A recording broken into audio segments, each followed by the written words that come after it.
Welcome to the Brian Craig Show. My name is Brian Craig, and this is where MAGA comes to talk. And because of Trump talking about being so close, 1 minute, 1 hour away from attacking Iran, gas prices, oil prices worldwide are already beginning to drop. In fact, global oil commodities prices are down 7%, 7%.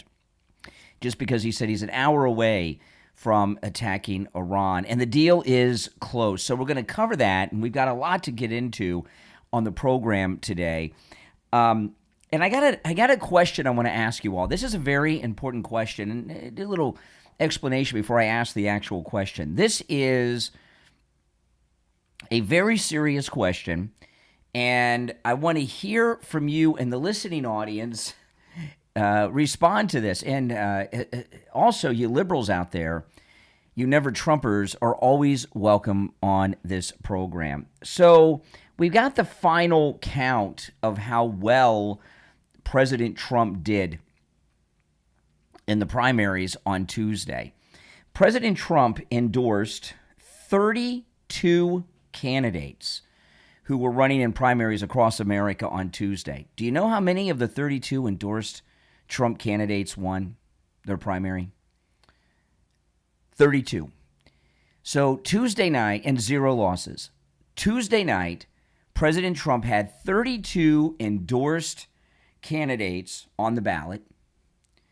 All 32 won, not a single loss, and that was all over the United States. It wasn't just Massey, right? It was all over the United States. And he's been winning primaries during this entire primary season, right? And right now, he had a 100% endorsement victory rate on Tuesday night, which is unheard of. But overall, he's at about 98% success rate with his endorsements, right? We're seeing this. And this isn't something that's up for debate. It's hard data that we're seeing because we have the victories, okay? So this is not just speculating on how well he could do. This is actual, you want to talk about polling, this is real polling. People went to the polls. Trump had 32 endorsed candidates on the ballot, and Trump won 32 races and 0 losses on Tuesday night. Plus, he's had all these losses, 0 losses really in many of these primaries. But he's had about a 98% victory rate with his endorsements in this election season. And some of these are some pretty hardcore stuff. He's unseated incumbents. Massey, a sitting member of the House of Representatives, he primaried him out. Cassidy, a sitting senator in Louisiana over the weekend, was primaried out. So here's my question.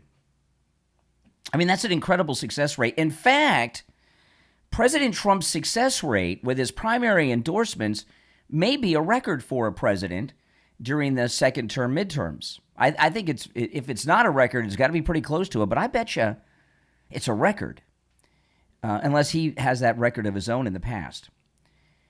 So I'm going through the news this morning, and it's story after story, and I hear a lot of pundits saying this as well as liberals and never Trumpers in my YouTube Live chat rooms saying Trump's approval rating is at 35%.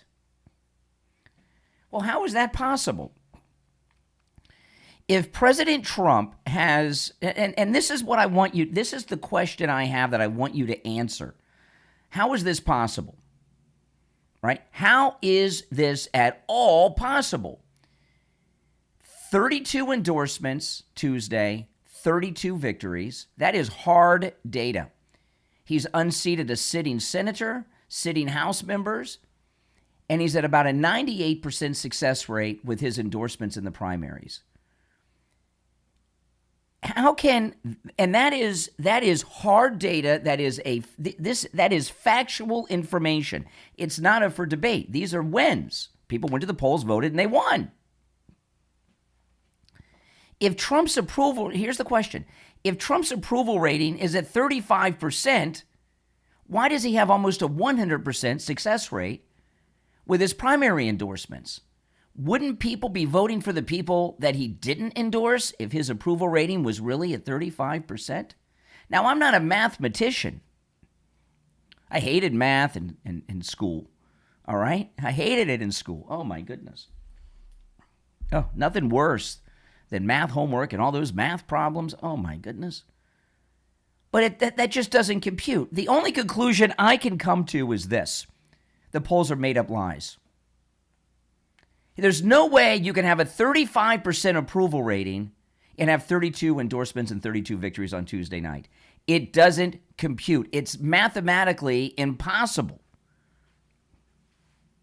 Now, if you have another explanation other than that the polls are made up fake, I'm very open to that. You know, I don't mind people calling in who disagree with me on the program. You are welcome to call me. But of course, you can agree and call as well. And the number is always toll free. It's pinned in the live chat, 888-465-2631. 888-465-2631. It's a toll-free call no matter where you are listening. Both can't be true, and we know that the primary victories are true. That is hard, real data. It's happened. So there you go. All right, so here's the president talking about the strike on Iran, and let me just play this, and if you're on hold, hang in there. Were you striking Iran? I was an hour away. We were all set to go. You're talking about yesterday. Yes. We were going to be striking it would have been happening right now. Yeah, it was all done. The boats, the ships are all loaded. They're loaded to the brim. And we were all set to start. What did the big Gulf nations tell you that convinced you? They said that they feel they've had for the first time in almost 47 years. You know, Iran's been the bully of the Middle East for 47 years. I mean, literally the bully of the Middle East. And they're nasty, very dangerous. They wanted a nuclear weapon. Had I not terminated Barack Hussein Obama's Iran nuclear deal, had I not terminated it, see, that's the win. That can't happen with the real structure. Okay, so he was an hour away from attacking Iran, and now Iran is finally ready to sign a deal, which is going to do the Democrats, you liberals out there, your worst nightmare. Gas prices are going to fall like a meteor from space. All right, you're on the air. What's your name? Where are you calling from? Good morning, Brian. Jeff from Maine. Hey, Jeff. Including the fake polls is the true Americans, and I believe there's more moderate Democrats that are being awoken of the true extent of the corruption in America. Yes. And it's all those against Trump, including the rhinos, and the rhinos are learning their lesson the hard way. They're losing their job. Yes. Yeah, that's right. And it's refreshing, Brian, because President Trump, there's no man, and I've said this probably a half a dozen times on your show, there is no man on this planet that could have gone through what President Trump's been put through and not given up. And that man deserves so much credit. I mean, think about it. They shot him in the head. They tried to shoot him again at the golf course. They indicted him 91 times, sued it. They did all this stuff, and here he is. And attacked his wife, Yep. Went through her personal things, went through his friggin' house. They did everything to try to humiliate, kill him, destroy him, Yep. everything but the kitchen sink, and he's still standing and he's still president. And they're still trying to do. They're still trying to do all those things as we speak. And there's no man of that kind of fortitude on the face of the planet. I believe that. Yeah, you're right. God raised him up. God raised him up for this time, and he's raised us up because we, the people united, cannot be taken. By the way, you're in Maine, where you have this Nazi running who was attacking veterans and everything else. Is there any reporting in the local news in Maine that the Democrat running for Senate has a Nazi tattoo on his chest? Is that being reported at all? in Maine? I stopped listening to local news around COVID time. So I listen to Real America's Voice mostly on TV. Well, they'll have it. And there's a lot of ads I see on there putting on what Graham Plattner has said about women, lobstermen, Maine people. Well, in that general. means that means they're targeting the main audience. So we're not seeing that here. So you're seeing. So there is a campaign. Listen, we're getting ready to come on live on the radio, so I got to go. But thanks for the call. All right. If you're on hold, stand by. We're just a few seconds away. I'm going to have to open the radio show. Stand by 10 seconds.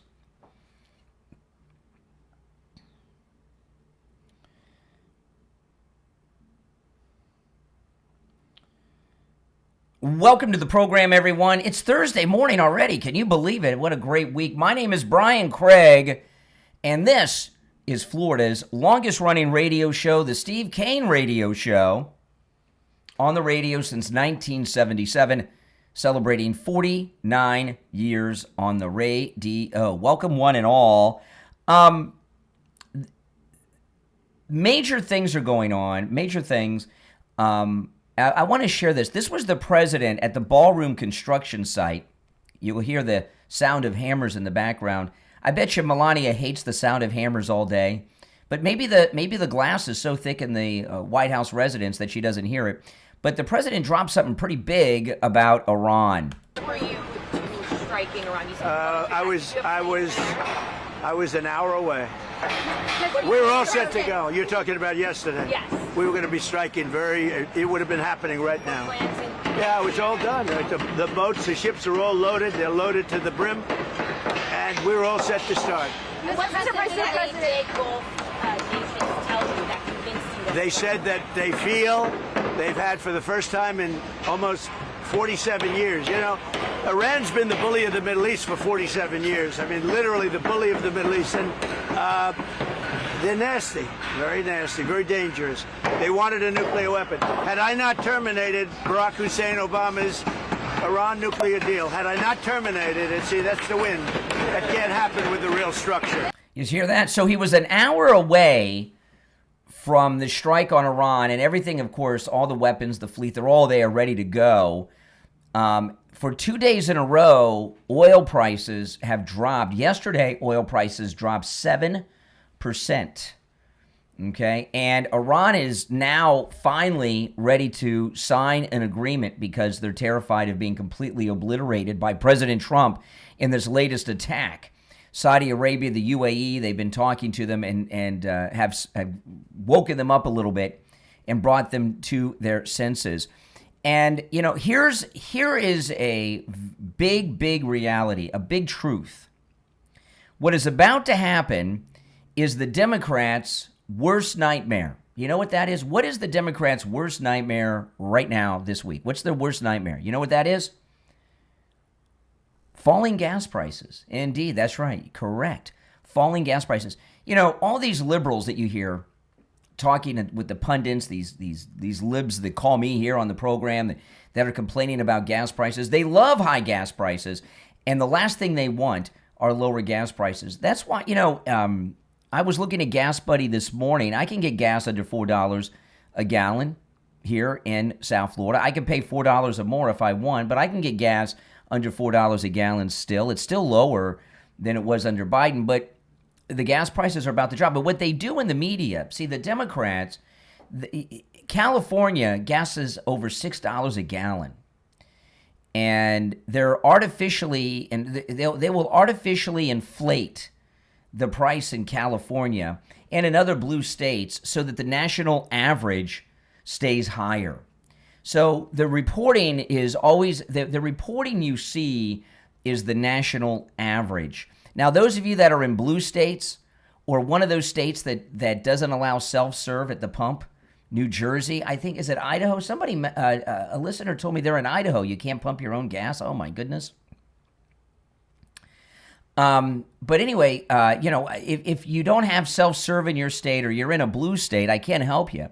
But if you're in a red state like I am in Florida, don't listen to the media because the national average includes the California at over $6 a gallon and other blue states that throw the average out of whack. Go to Gas Buddy. and see what the gas is in your local community. But gas is about to drop like a rock because there's an entire fleet of super tankers in the Persian Gulf that have been there for weeks and weeks and weeks. And Trump is going to have this all settled. And gas prices are going to drop like a meteor falling from outer space. And that's the big nightmare of the left. And the oil companies, by the way. The oil companies like what's going on here, because they're selling their product for more money than they were before, so they don't want to lower the prices. So there'll still be the price gouge in effect by gas stations and such as things drop. But things are about to drop. The oil prices have dropped 2 days in a row, 7% yesterday.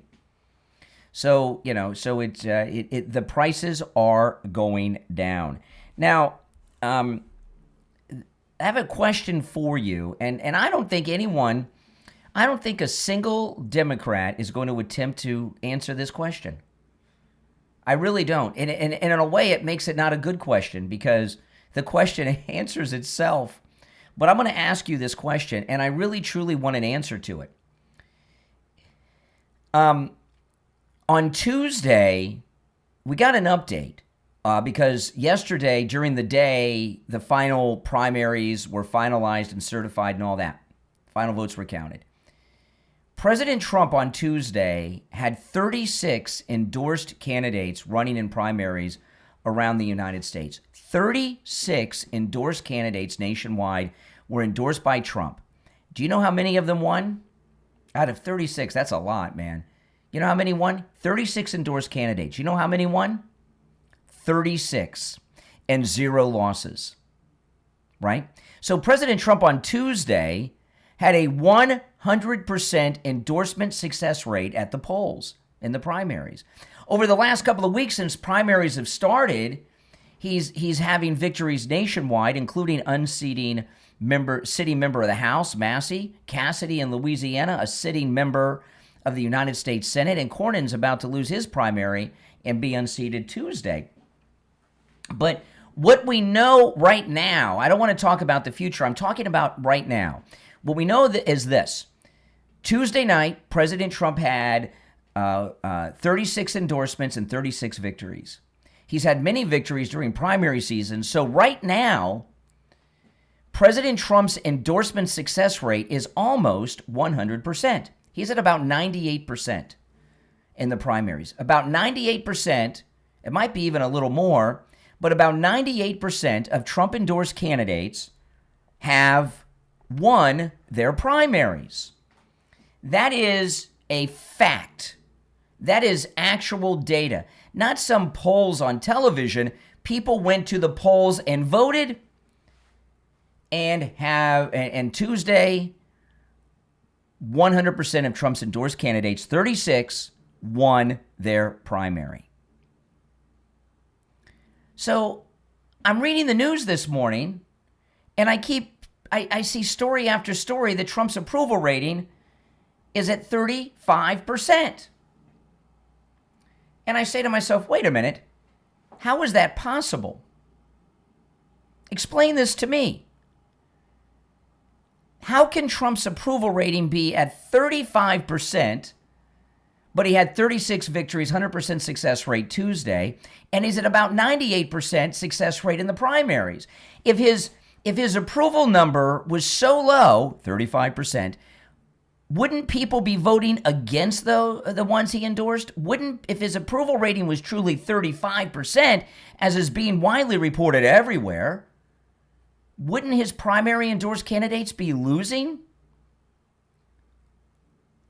So the polls on television say he's got a 35% approval rating.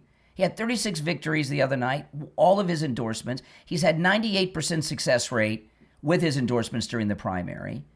How can both be true? And the election victories in these primaries are not up for debate because it's happened. The only conclusion I could come to is, this is a radical statement to make, the polls are fake and made up. Do you have another explanation? How can he have an approval rating of 35%, but won 98% of his endorsements in the primaries? If you can explain that to me, other than that the polls are fake, I want to hear it. The number's toll free. 888-465-2631. 888-465-2631. It's a simple question. Now, I want to talk about Tom LaPorta at LaPorta Roofing. Man, I'm telling you, we're so lucky that we found Tom LaPorta. You know, Tom LaPorta saved Steve and his family. Steve had a wet spot on his ceiling. That's where that comes from when we talk about Tom LaPorta, and he ignored it for a long time. And then he all of a sudden had wet spots all over his house. I went over to Steve's house, and there were buckets all over the place collecting the water. It was awful, and it didn't smell too good. But I didn't say anything because I was polite. You know, you go to someone's house, you don't want to start insulting them.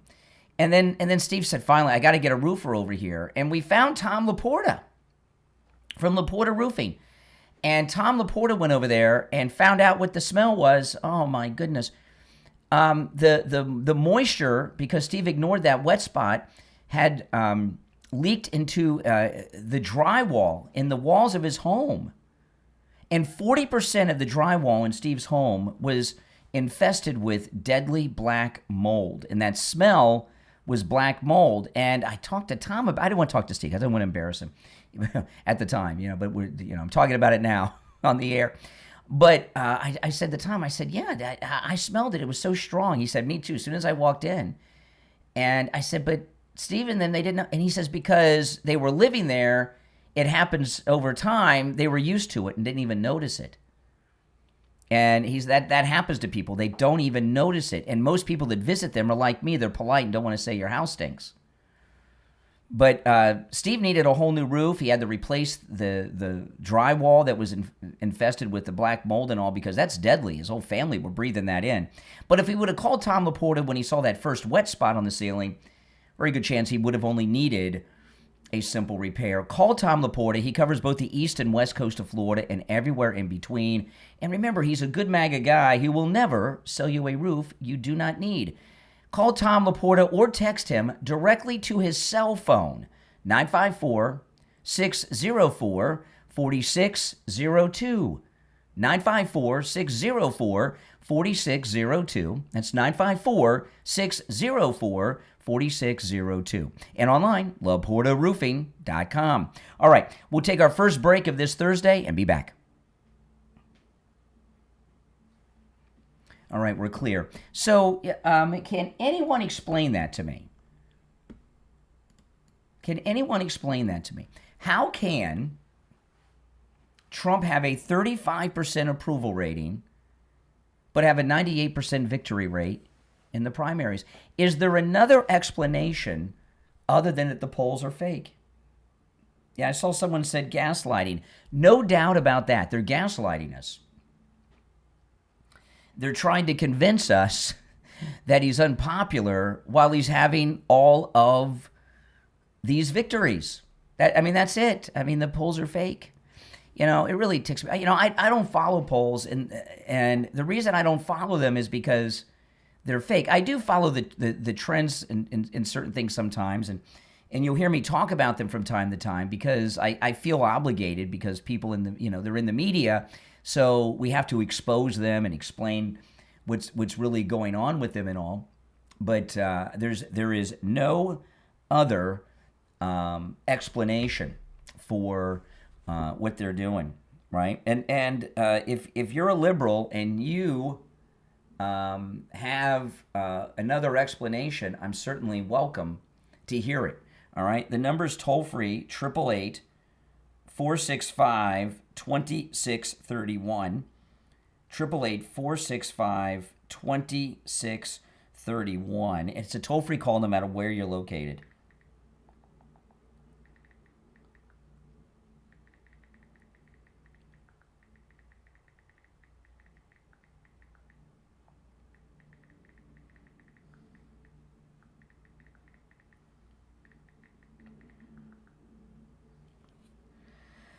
Oh man, I know. Like I said at the beginning, it's a bad question for me to ask because there's no answer.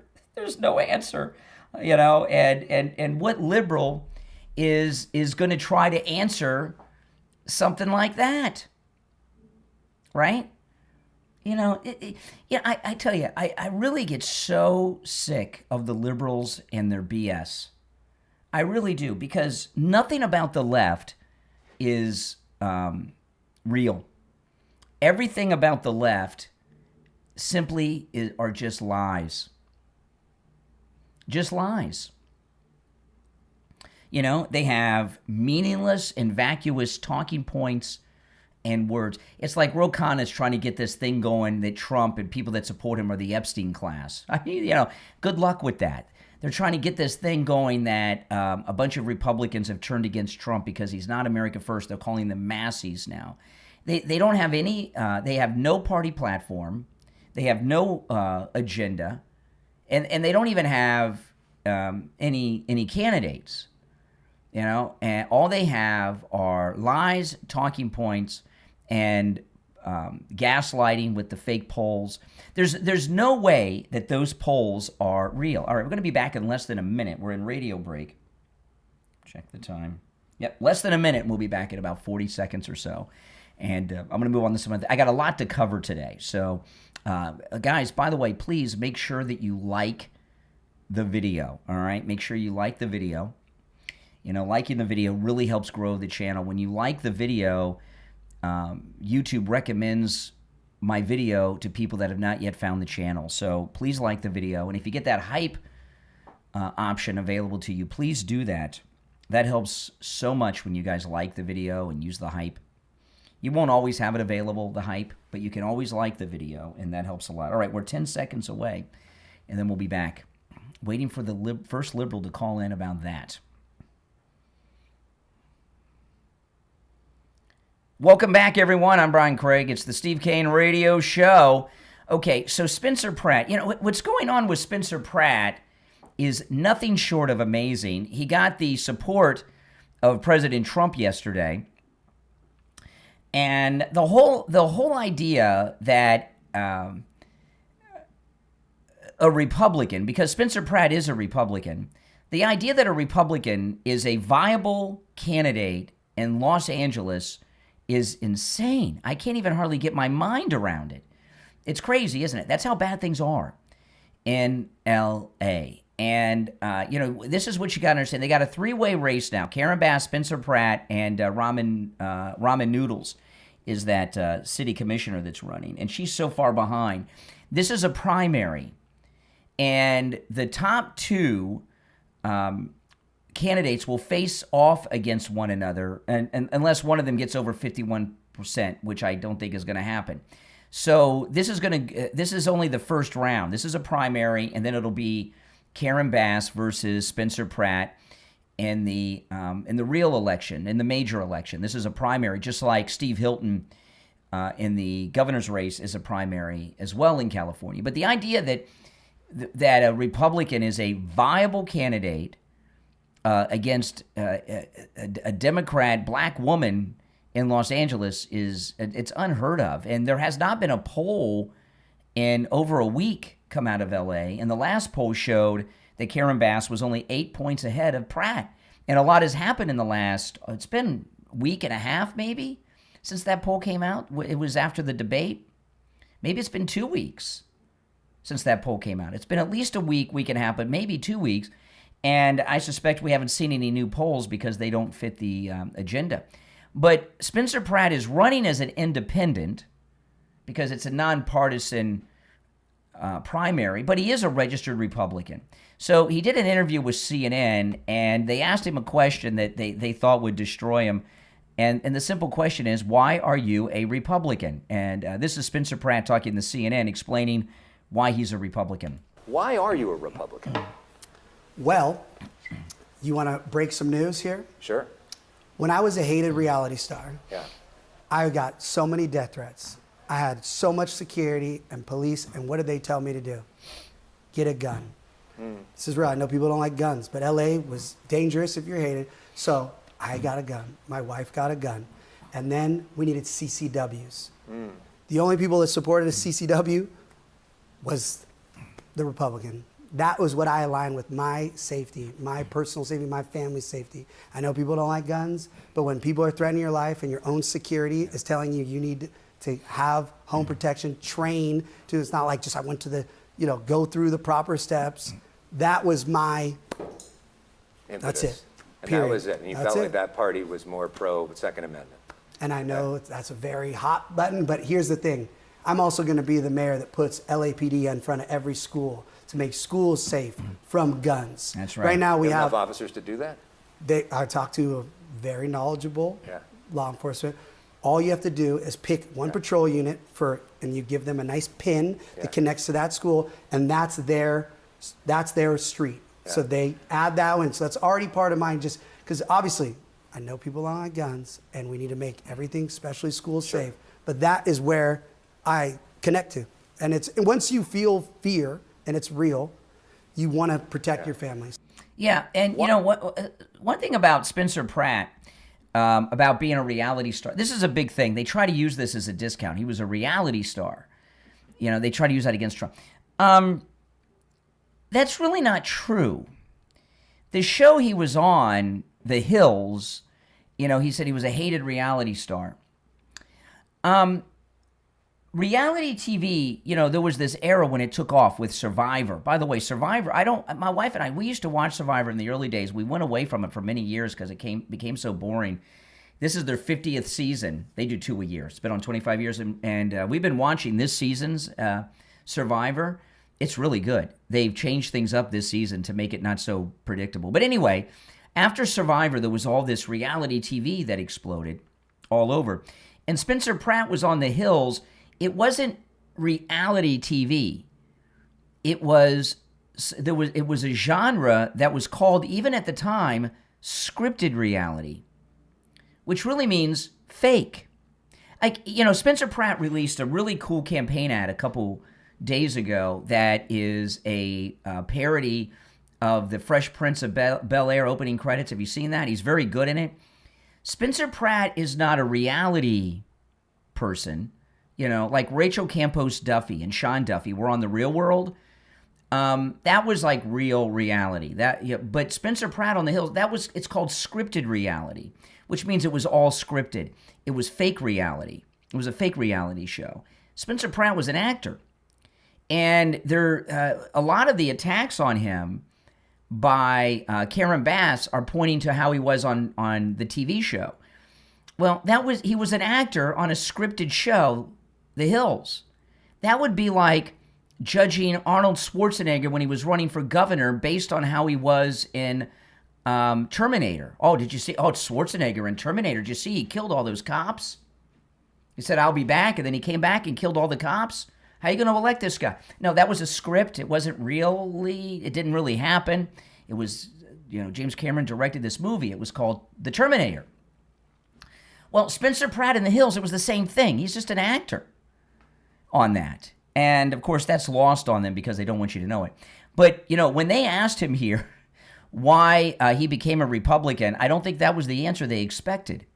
Me, I'll tell you, I became a Republican the first year that I owed money on taxes. I couldn't believe it. I owed over $3,000, and I thought there was a mistake. I couldn't believe it. And, boy, that made me a Republican right quick. I had a wake-up call and learned what the real world was all about, all right? That's when I grew up.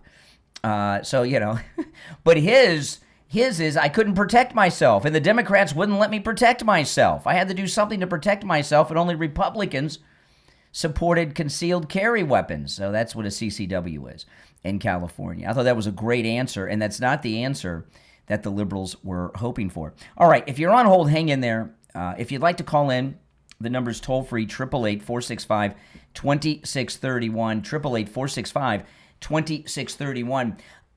Next month is Father's Day, and there's no better gifts than the great products at MyPillow.com for Father's Day. However, Memorial Day is Monday, and we'll be live here Monday morning, by the way, guys, so don't miss Monday's show because I will be here live, okay? But there are incredible specials going on right now, some of the lowest prices I've ever seen on some of the top, most popular, and my favorite MyPillow products with our promo code Kane at checkout, Kane. And I tell you guys, there's not a dad on earth that doesn't want a MyPillow, MyPillow sheets, MyPillow towels. That 3-inch MyPillow mattress topper will change your life. It comes in every mattress size. And I remember the first night that I slept on that 3-inch MyPillow mattress topper, I was sleeping on a cloud. And I do each and every night because I've been sleeping on it for years. As soon as that was released by Mike Lindell, I ordered one, used the promo code Kane. It came, boom, and I slept on it the first night. So do your Father's Day shopping. There's never been a better time than pick up MyPillow products because the Memorial Day specials are huge. So go to MyPillow.com, use the promo code Kane at checkout, Kane. You can also order by phone, toll-free, 800-716-4879. 800-716-4879. Promo code Kane, Kane at checkout. We'll be right back.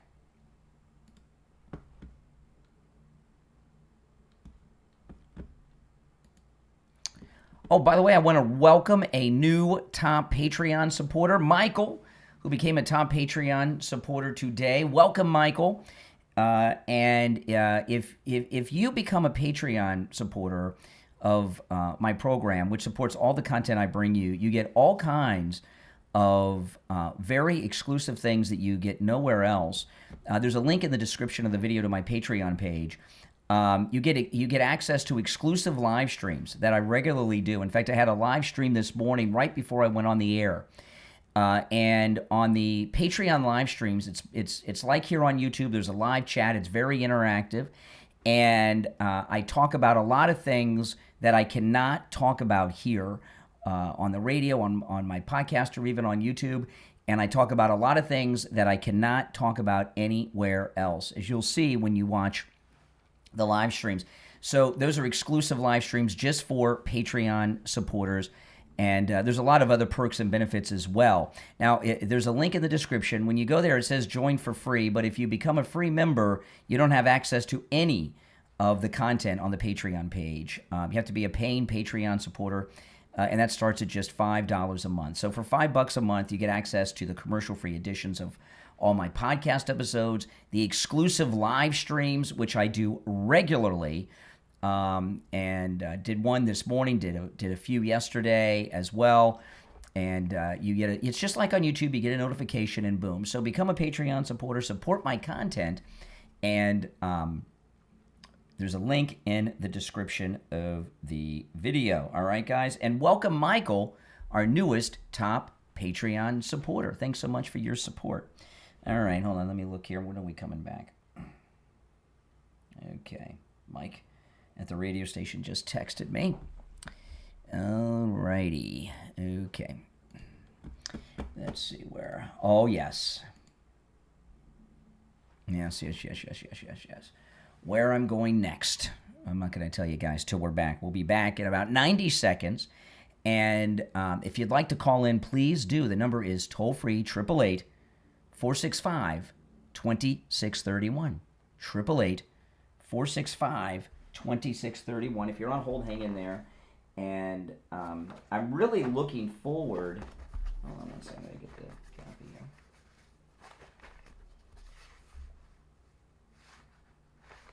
There we go. Okay. Do you guys think some Democrat is going to call in and try to explain to me how Trump can have a 35% approval rating, but won 32 primary elections the other night? Are 36 and 0 losses? Okay, we got about 1 minute, and we'll be back. Just over a minute. I don't think so. I don't think they're even going to attempt it. What are they going to say? There's no other explanation other than the polls are fake. There's no other explanation. Less than a minute. We'll be back, guys. Oh, man, oh, man.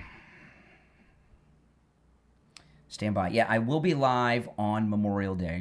Will you guys be with me on Memorial Day? Hopefully you will. Give me a yes if you will. I don't want to see any no's. If you are going to be here with me on Memorial Day, give me a yes. They gave me the option to take the day off, but I would be up anyway live streaming, so I figured, what the heck, I'll do the show. Why not? 20 seconds, guys. Well, thank you. Thank you, Jamie.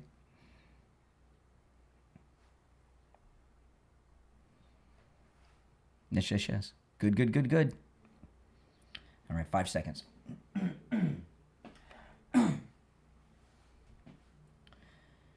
Welcome back, everyone. My name is Brian Craig. This is The Steve Kane Show, Florida's longest-running radio show. If you're on hold, stand by. If you'd like to call in, please do. The number is toll-free, 888-465-2631. 888-465-2631. And I want to remind everyone, we will be live on Memorial Day, all right? And, that's usually, I don't know, do I usually take Memorial Day off? I don't take too many days off. I want to be up anyway. And if I was up, I'd be live streaming on YouTube. So why take the day off, right? Okay. So yesterday afternoon on my podcast, I got a call from a listener, and he's like, "Where are all these factories? I keep hearing Trump. Where are all the factories? Where are all the jobs?" Liberals got all these questions. They don't like the answers, and they really don't want the answers. In fact, in place of they'll ignore the answers, or they'll just lie and make stuff up. But I went and put together a list, and I posted this on my X at Brian Craig Show. And this is not a complete list. These are some of the factory and manufacturing plants that are coming back or have come back to the United States courtesy of President Trump and his incredible tariff policy. Hyundai has invested $21 billion and are building factories in both Georgia and Louisiana. Louisiana is going to have a steel plant, and they're expanding their U.S. production as well. That's Hyundai. High-paying jobs. Stellantis, a major expansion of American auto manufacturing, and they're increasing their auto production by over 50%. These are high-paying jobs. John Deere is doing a big expansion of their factories to manufacture more John Deere tractors and everything. And, I remember when I was a kid, John Deere was like, everybody loved John Deere. These are all very high-paying jobs. Manufacturing machinery. IBM is building a computer manufacturing plant. Now, Amazon, this one I know is controversial to some. People got a real thing about this. But Amazon is building tens of billions in cloud infrastructure in the United States. Major expansion of everything they do, which includes data centers, and even more Amazon warehouses are popping up all over the place. I know data centers are very controversial, but these are all big-time jobs for Americans, not illegals, by the way, that pay a lot of money. OpenAI, huge expansion of their infrastructure nationwide with data centers and more AI facilities being built. These are, and again, this is a very incomplete list, but these are the major jobs that are being created here that are high-paying jobs. A lot of these jobs are six-figure jobs. Roche, $50 billion investment in manufacturing and research in the United States, and that's expected to create thousands of jobs. Merck, investing billions in new drug manufacturing plants in the United States. They're building facilities to manufacture drugs in Delaware and North Carolina. Johnson & Johnson, a $55 billion investment in U.S. manufacturing and research and development, including major North Carolina's facility expansion. Eli Lilly, a $27 billion with a B of investment. Eli Lilly is building multiple new pharmaceutical plants in the United States. And this is big because during the shutdown period in the world, it was scary how many of the just very basic drugs that we were getting from China that we couldn't get, and there were shortages and such. Micron Technology is building a huge semiconductor in Idaho and Virginia. They're building chip factories. NVIDIA manufacturing AI supercomputers in the United States for the first time in a new factory that they're building. Hundreds of billions planned for AI infrastructure. Intel, expansion of U.S. chip production in both Arizona and Ohio.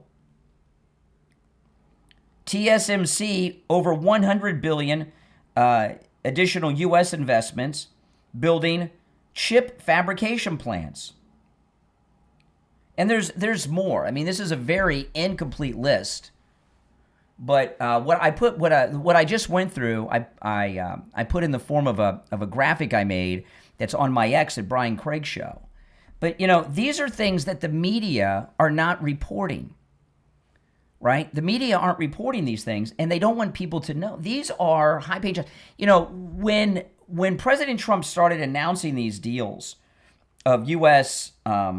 plants and jobs and things that were being expanded in the United States, he was very open about what he said. He said, I don't want clothing manufacturing. I don't want T-shirts and jeans made here. I want high-paying jobs, right? Textiles, very low-paying jobs. Those are like sweatshop jobs. He was moving to have these jobs that I went through.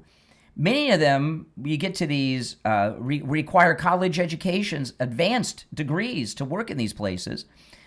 A lot of them don't. A lot of these are high school level jobs, which is, in these manufacturing plants, and they're high-paying jobs.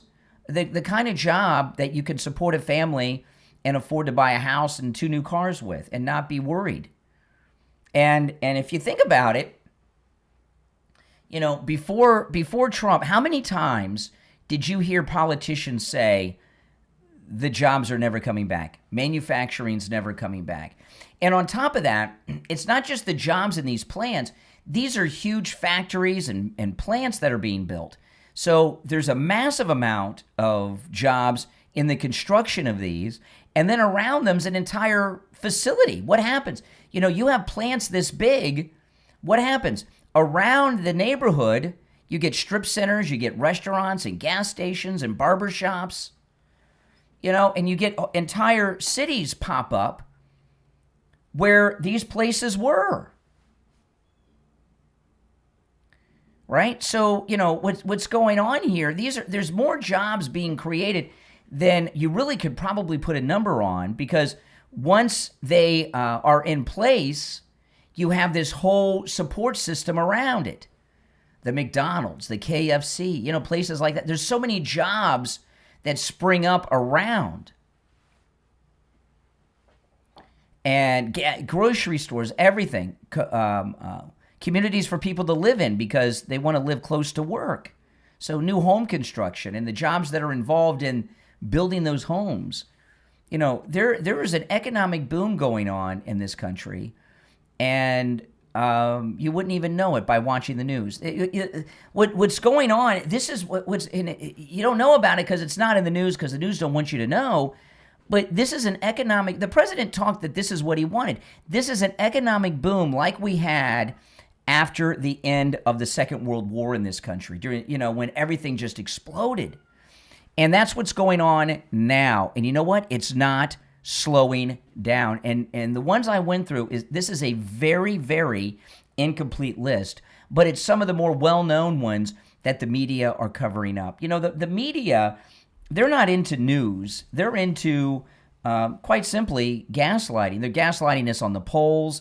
They're gaslighting us on these jobs. They're not reporting anything that is truthful. Do you or someone you know or love suffer from neuropathy? Then you want to call Lighthouse Medical in Pompano. And I want to remind you this. If you mention when you call that you heard about them on the Steve Kane Show, the consultation is free. And if you're local and you can, please make it into the office so you can meet them in person. However, whether you're local or anywhere else in the world, you can call Lighthouse Medical and they can treat you for your neuropathy through a video call or through a phone call, all right? They understand that if you have neuropathy, it might be hard for you to get into the office, or or you're another place in the country and you can't fly down to Florida, so they can help you no matter where you are located. Neuropathy is it's really a disability. I don't know if it's officially considered a disability, but it should be. And you may have neuropathy and not even know it. These are some of the main symptoms of it. Do you have numbness, pain, burning or tingling in your hands and feet? Muscle weakness, loss of balance, you falling down all the time? Muscle twitching? Do you have the feeling of pins and needles in your hands and feet? Maybe you have no feeling at all. And Steve was telling me when he had the neuropathy destroying his life before he went to Lighthouse Medical and had their treatment, he was telling me you could have multiple symptoms at the same time. Can you imagine? But there is help, and they have a treatment for neuropathy that works and it lasts. Steve had his treatment almost 4 years ago. In fact, I believe in June, it will be 4 years since Lighthouse Medical rid Steve Kane of his neuropathy. Give them a call, and it's a no-charge consultation, guys. 754-222-6642. 754-222-6642. 754-222-6642. And online, lighthousemedicalcenter.com. All right, we'll be right back. It's the Steve Kane Show. Don't go anywhere. I'll be right back, guys. Do you owe back taxes? Jamie Levac at Swift Tax is here to help. He's helped people just like you with their IRS problems, and he doesn't charge those outrageous high fees the other companies demand. Jamie Levac at Swift Tax charges only a small fraction of what those companies charge. Stop worrying every time the mailman comes that he's bringing you a letter from the IRS. Call Jamie Levac at Swift Tax right now, 954-773-1587, 954-773-1587. Opening a new business in Florida? Make it unforgettable with Party in the USA. Party in the USA specialize in grand openings, corporate events, and high-impact decor that brings customers through your doors. From balloon installations, props rentals, to DJs and brand ambassadors, Party in the USA do it all. Serving all of Florida, USA. Follow Party in the USA now or book today at Party in the USA LLC on Instagram. That's Party in the USA LLC on Instagram.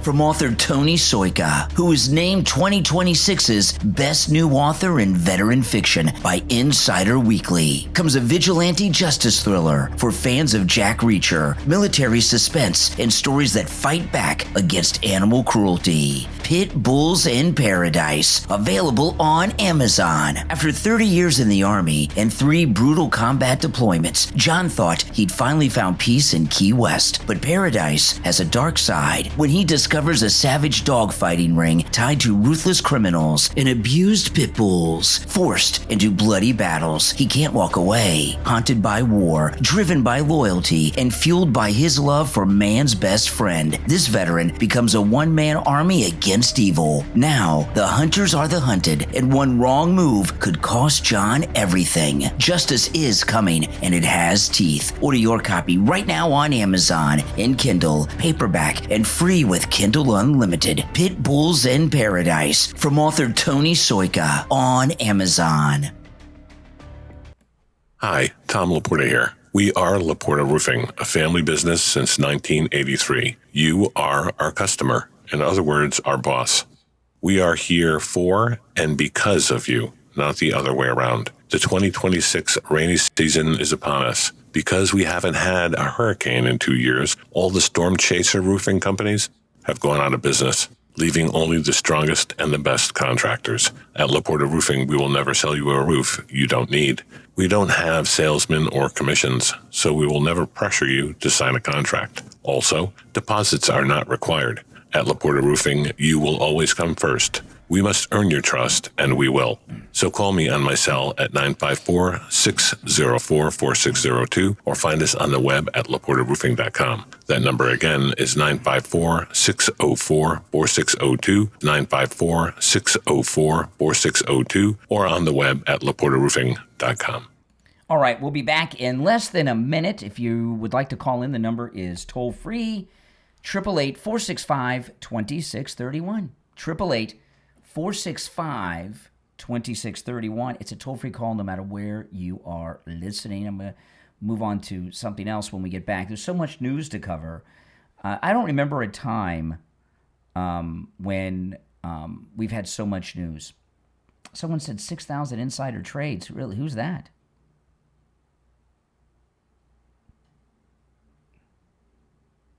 Yes, I do actually take phone calls, James. But that doesn't mean I just take nonstop calls. I cover the news and everything else. Yeah.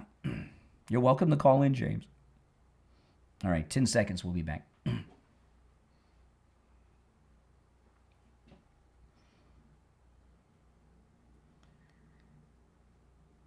We're back. It's the Steve Kane Show. My name is Brian Craig, and this is Florida's longest-running radio show. So, Karen Bass did a hard-hitting sit-down interview with Politico. Politico's so liberal, man. I mean, they're so liberal. Here's Spencer Pratt goes into enemy territory, CNN and all this stuff. TMZ does a smear piece on him. He's there, like, in an hour doing it.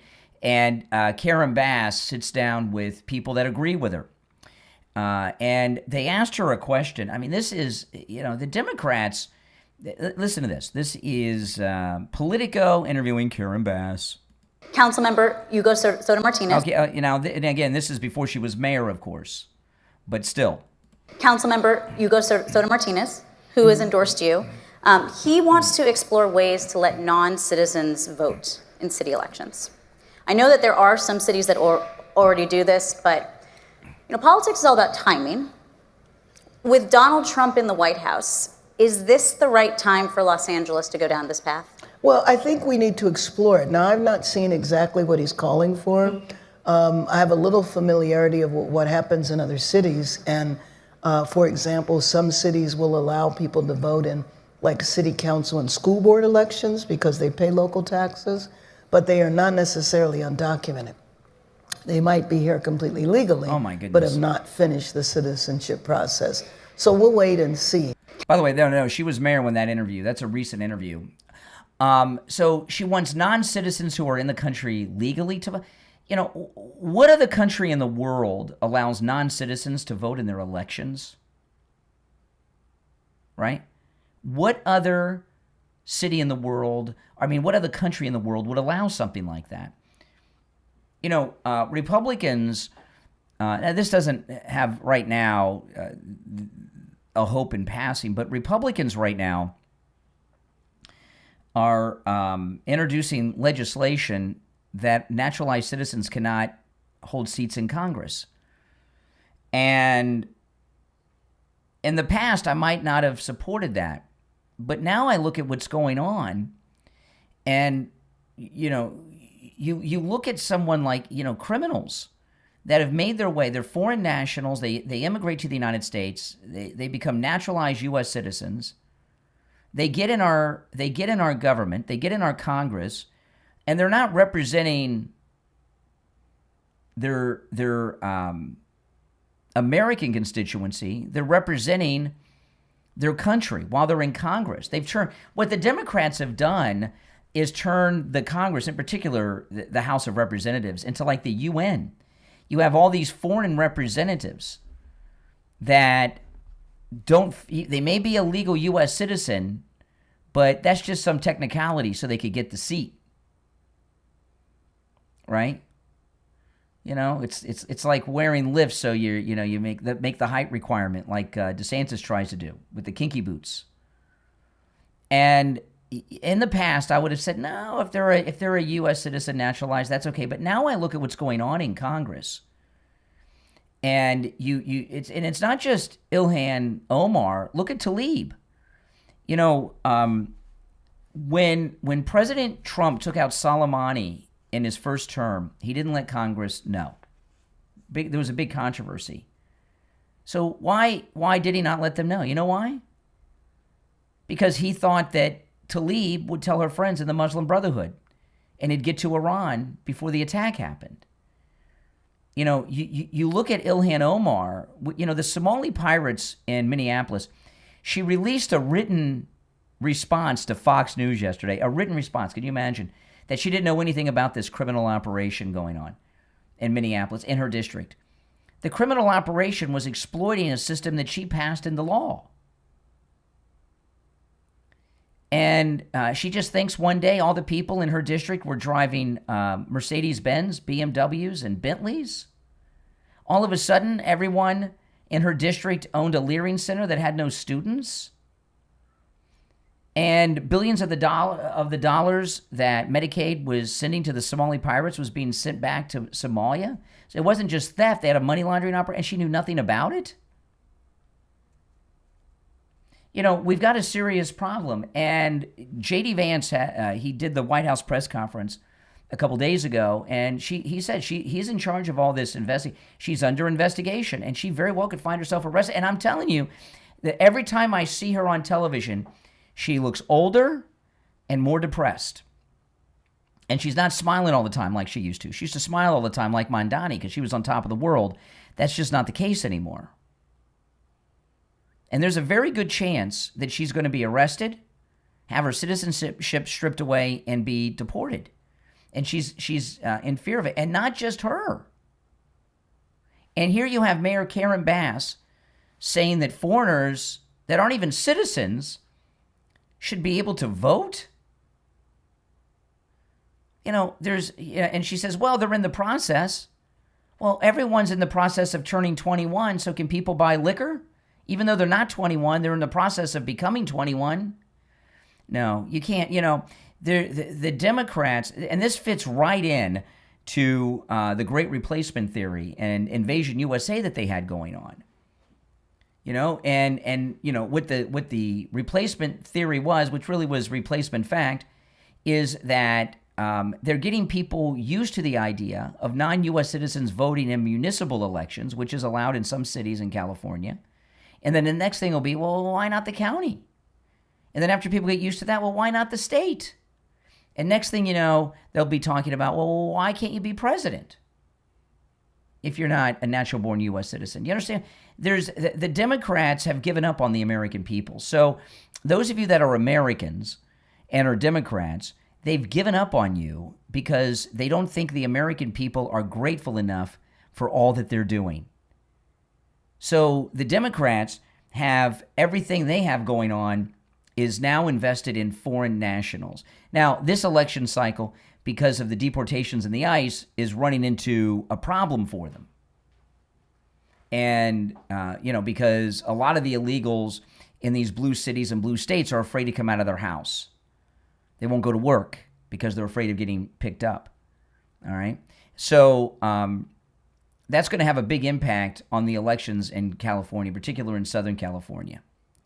Just the idea that ICE might be out or might be at a polling location or on the road there will keep a lot of them home and inside on election day. So it'll be interesting to see when this primary is over in Los Angeles with Spencer Pratt, how the electorate, how the turnout has changed from the past municipal elections because of the fear of ICE.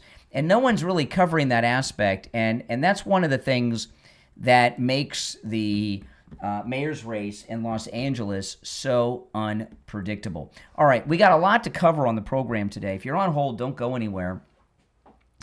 After the top of the hour, I'm going to move on to some other topics, but you're welcome to call in about any and everything I brought up so far.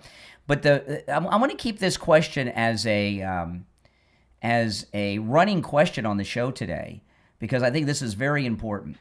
President Trump on Tuesday had 36 endorsed candidates running in primaries. All 36 won, 0 losses. President Trump on Tuesday had a 100% endorsement victory ratio. He's been winning primaries all primary season, and right now President Trump's endorsed candidates have won about 98% of the time in the primaries all over the United States. So these polls that I'm seeing this morning that say that President Trump's approval rating is at 35%, how can his approval rating be 35%, but he had 36 victories on Tuesday night in the primaries and 0 losses?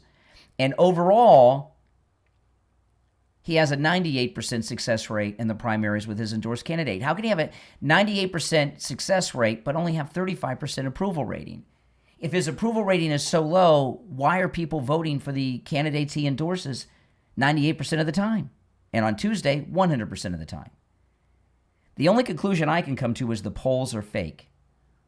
But if you're a never-Trumper, if you're a Democrat, a progressive, or whatever you call yourselves, and you have another explanation, I'm open to hear it. The number's toll-free, no matter where you're tuned in from, 888-465-2631. 888-465-2631. I want to talk about Jamie Levac over at Swift Tax.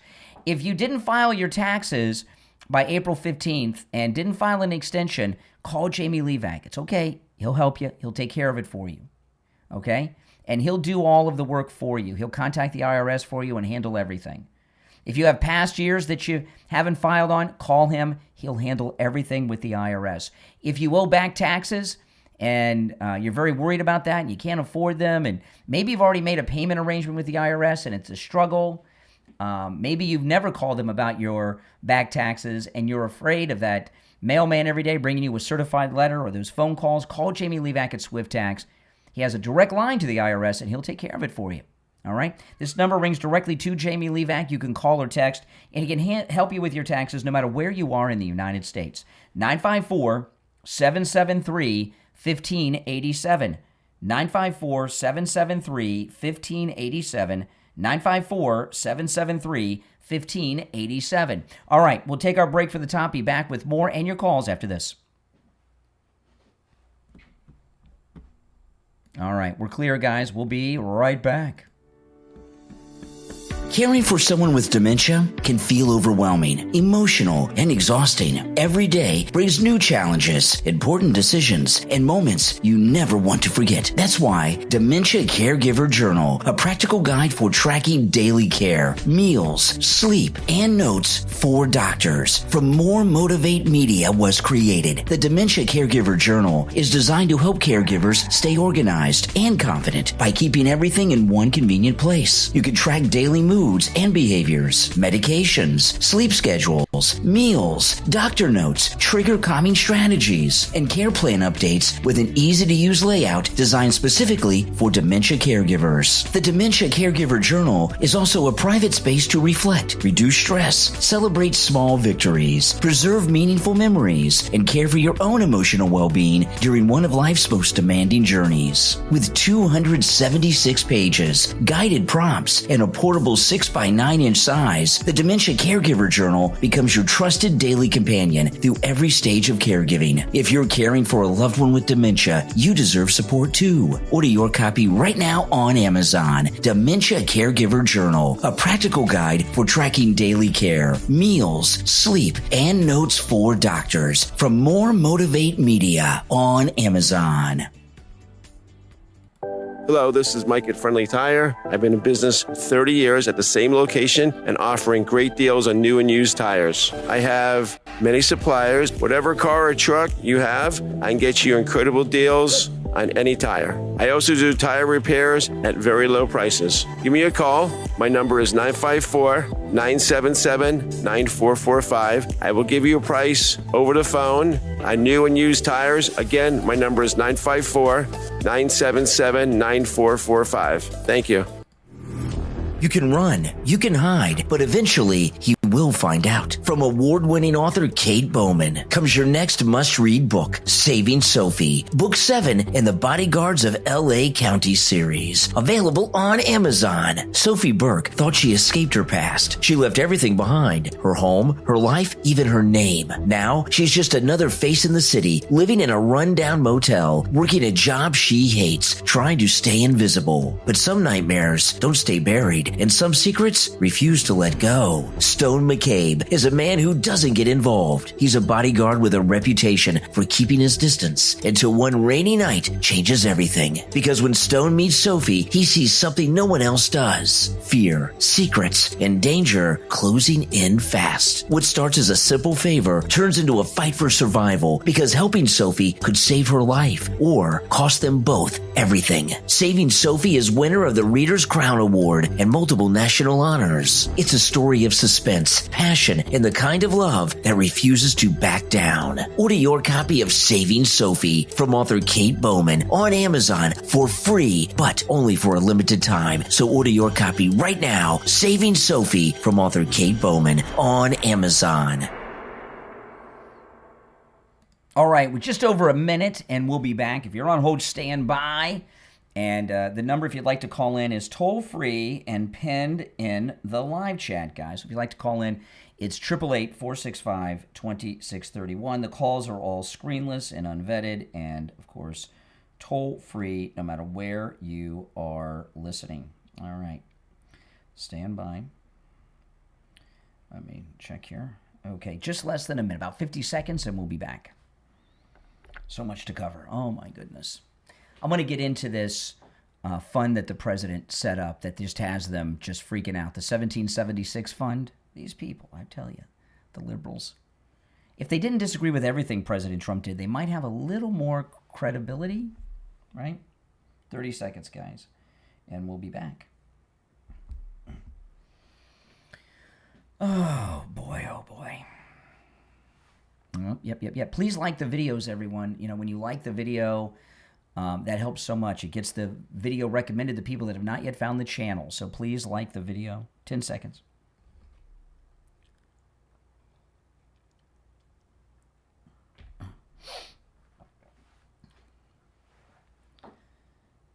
The 7 o'clock hour has begun. It's the Steve Kane Show. My name is Brian Craig. You're on the air. What's your name? Where are you calling from? Good morning, Brother Brian, IB. Hey, IB, what's up? That guy that was calling in about, well, where are the jobs, you know, what's going on? Well, has he not seen like a home being built that can take anywhere from 6 months to 8 months till completion? Yeah. You know, and now it's all nice and pretty. Yes. Didn't Barack Obama say, hey, what are you going to do? You're going to use a magic wand? Yeah. The magic wand is called tariff. Correct. Trump's favorite word. Correct. Until they made it the fifth word. It brings back the jobs, but it takes time for the people to actually put their toe in the building and start working, you fool. And once we bring down the interest rate with our new chief controlling the Treasury, then that's going to make loans better for businesses, which will then more people will now start to be hired because they will feel comfortable that the money is there and give them the confidence to hire. Well, you know, here's the thing. Here's the thing. You know, their worst nightmare is about to happen, right? President Trump's about to wrap up everything with Iran, and the gas prices are going to drop like a rock. And that's their worst nightmare. That's all. Their only hope in the midterms is that they can keep gas prices high. So much for shovel-ready jobs, Barack Obama's promise. Yeah, you that's talked right. to that lady from California. The lady from California was talking about how the different races are going with the Republicans challenging the Democrats in California. Listen, I mean, you got a bad connection, so I got to move on. But I appreciate the call. Now, those of you on hold, hang in there. I have not talked about this. I don't think really at all. It might have been referenced once or twice this week. But one of the big things that the liberals are freaking out about this week, it's insane that they're freaking out about this. It's the 1776 fund.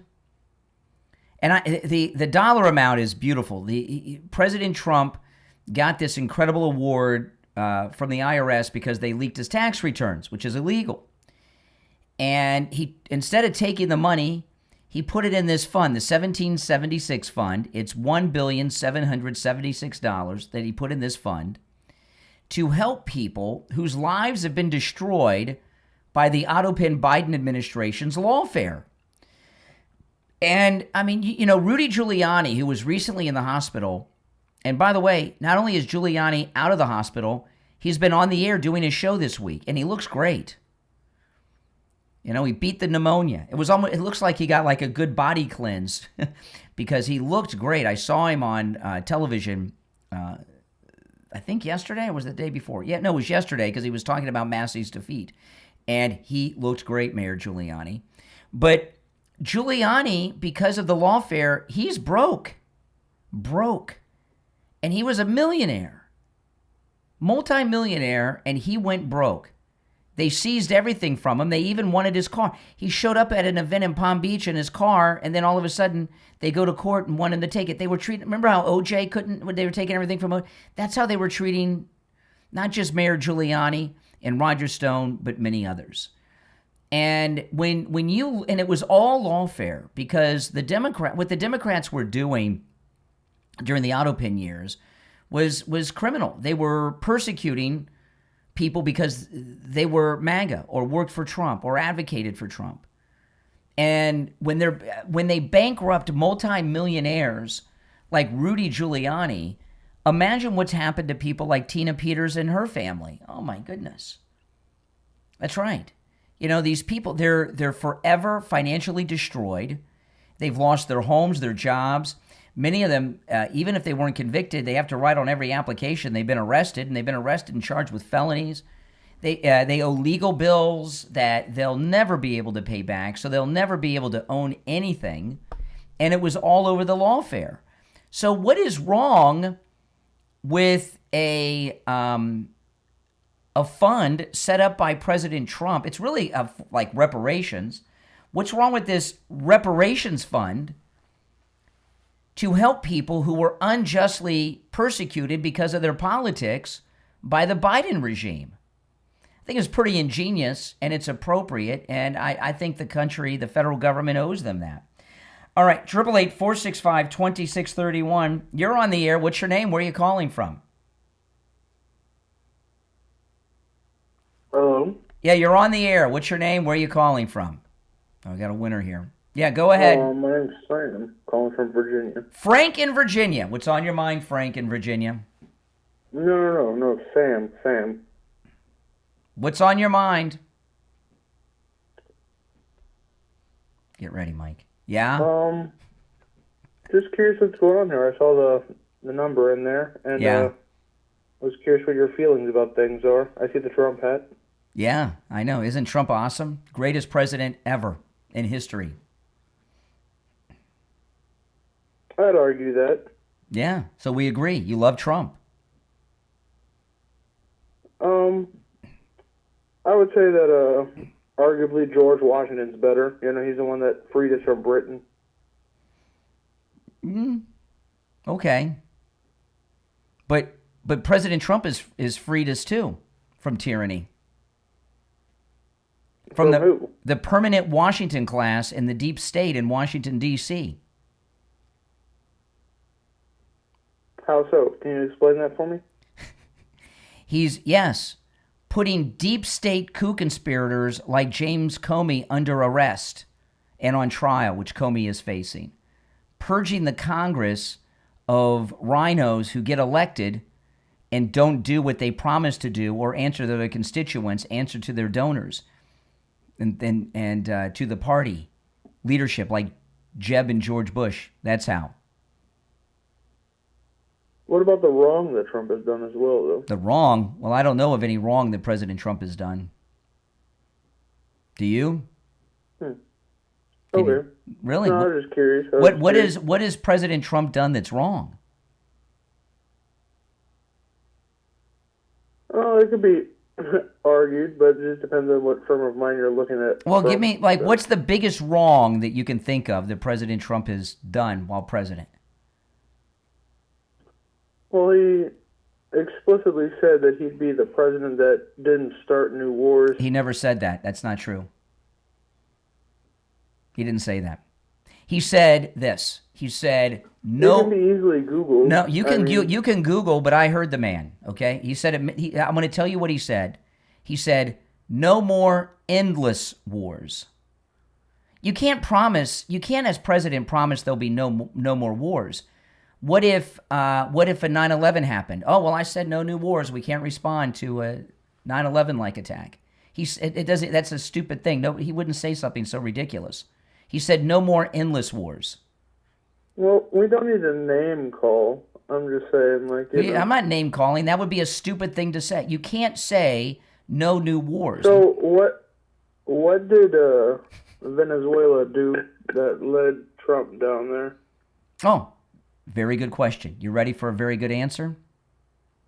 Yeah. They were killing American citizens each and every day. Sometimes Maduro was killing American citizens by sending rapist murderers to the country who would rape and murder our women, like Lincoln Riley, people like that, or kidnap a girl and kill her. Okay, that's bad. That's bad stuff.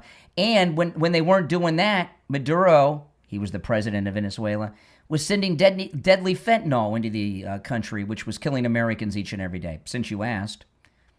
And that stopped. We've closed down the border. There's been no illegal crossings in over a year, and fentanyl was almost completely cut off from importing the country. So that was an act of war, what Maduro and Venezuela were doing. Since you asked, right? That's a good thing, isn't it? Right? He stopped the Venezuelan rapists and murderers and fentanyl traffickers from bringing their poisons here. That's a good thing, isn't it? Well, I would say so. Mm-hmm. Yeah. But at the same time, I would say. Can you think that, of something that Trump's done wrong yet? You said he's done some wrongs. You haven't been able to think of anything. What about the things that come up in the Epstein cases? What about him? Do you think any of that's wrong? In regards to Trump? I'm confused. Yeah. No. In fact, what President Trump signed... You don't think any of that's wrong? What Trump did? No. What Trump did was not wrong. I'll explain, right? Epstein was wrong, yeah, sure. But we're talking about Trump. The Epstein files... So Trump is not wrong for going there and participating in the actions? He didn't participate in any illegal or inappropriate sleazy actions. I'll tell you what Trump did, and this is what came out. President Trump signed a bill into law requiring the government to release all the Epstein files. And what did they show about Trump? Trump was the first person to turn Epstein into the police. He went to the former police chief of Palm Beach backed this up, but it's in the files. He went to the police and said, hey, you got this sicko doing these perversions. So, and then he worked, Mike Johnson leaked out some information, the Speaker of the House. President Trump, excuse me, President Trump was an undercover informant for the FBI and brought Epstein to justice. Epstein was arrested because of Donald Trump, is what the Epstein files showed. That's a good thing to do, right? Reporting him to the police. Where is the cited source for this? The Epstein files. I would just like to learn as much as you know. The Epstein files. You'll never learn as much as I know, but the Epstein files, it's all in there. So what about where the Epstein files source his name? What? Are you okay? Yeah, Are you confused? Asking you because you're telling me these things. No, you're asking a lot. I'm responding to everything, and I give you an answer, and then you move on because you can't deal with the truth. But the Epstein files, when they were released, showed that President Trump is the one that got him arrested. He never would have been arrested if it had not been for Donald Trump. It's amazing. You learn something every day. Interesting. It is. It's amazing. George Washington ever do that? Did George Washington ever get some psycho sexual pervert arrested? Sent to prison? Donald Trump did. What other president did that? Yeah. Pretty amazing, isn't it? Do you know how many women have not been raped along the passage of illegals coming to the country because he shut down the border? President Trump has done so much to save women from being victimized. Millions. Can I ask you a personal question? Here we go. You can ask. Doesn't mean I'm going to answer it. That's fair. I understand that. Ask. What, how do I word this? What leads you to have this much infatuation with Trump, I guess I would say? It's not an infatuation. It's not an infatuation at all. Hold on a second here. Not infatuated with Trump. And I'm not gay. I'm not into guys. I didn't say that. Well, infatuation implies some type of, attraction. I love our country. No, and I love our casual country, ignorance, and like, President Trump has saved America many times over. Why do you think the Never Trumpers shot him in the head in Butler? What was that? Why do you think the Never Trumpers shot President Trump in Butler? Like Pennsylvania? Yes, that's where Butler is, yeah. Why did the Never Trumpers shoot President Trump in Butler, do you think? I don't know who Never Trumpers are. I've never heard that term personally. You've never heard the term Never Trumpers? Never Trumpers are people that don't like Trump. Like you. You're a Never Trumper.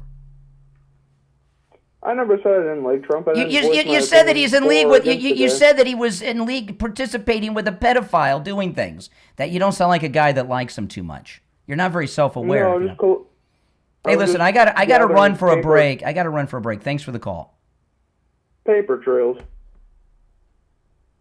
I'm sure there's a lot of paper trails. What time do you go to What time do you go to work today? What time do I go to work? Oh my God, he repeated the question. If you're on hold, stand by. Are you tired of security cameras that cost too much money? Are hard to install or not giving you the coverage or protection that you need? Listen to this. With Sloman's facial recognition cameras and their advanced tech, it recognizes familiar faces and alerts you when specific people arrive. The Sloman's facial recognition cameras, it all connects to your alarm and your smart devices. So when you pull up to your house, your lights turn on, your door's unlocked, you don't need any keys, nothing, because it knows it's you. And right now, for a limited time, you can get all of it for just $24.95 a month. You get an all-in-one facial recognition door lock and doorbell camera, an outdoor camera, plus the Sloman Shield home security system, and that includes an LED keypad, 3 door or window contacts, a motion detector, and backup battery, and everything is professionally installed. Call them right now, no matter where you're located. Toll free, 833-283-5050. 833-283-5050. That's 833-283-5050. We'll be right back.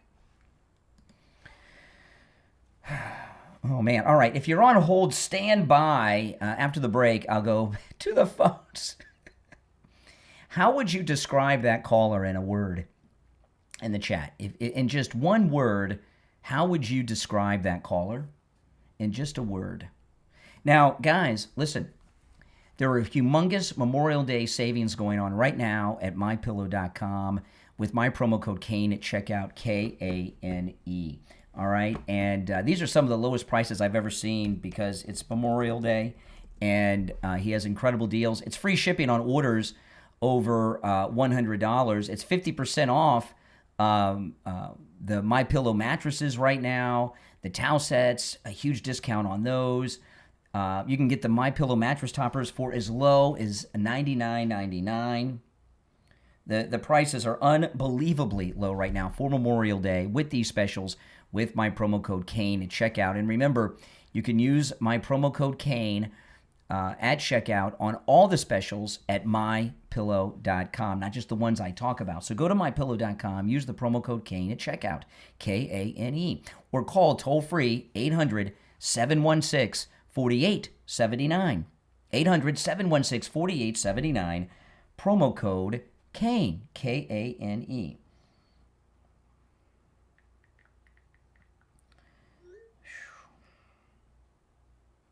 Okay, we got a couple minutes till we're back, but if you're on hold, stand by. I don't want to take any calls until we get back from the break. All right, so I'll take a quick break and we'll be right back.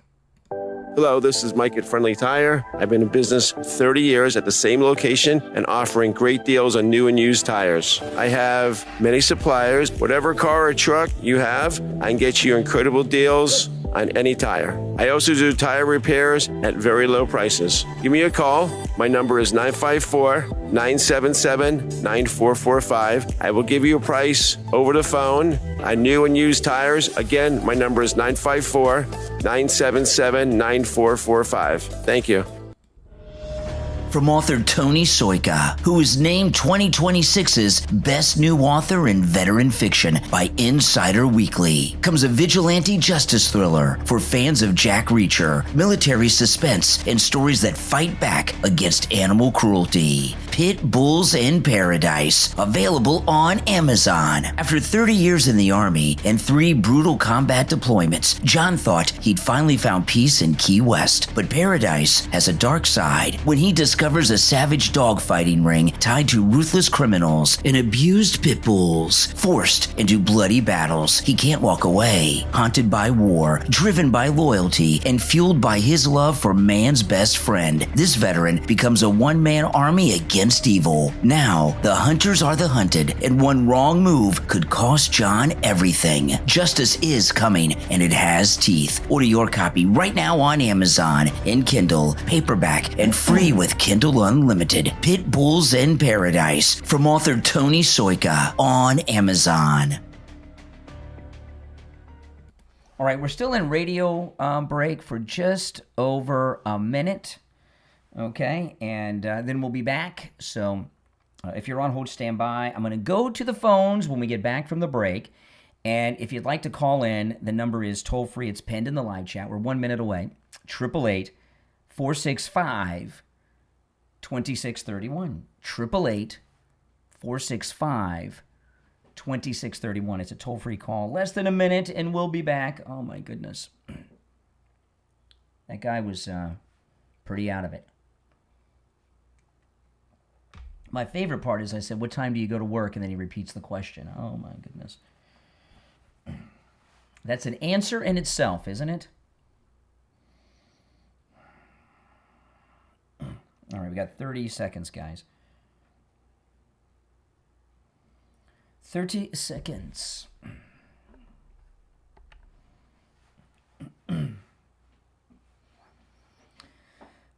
15 seconds, guys.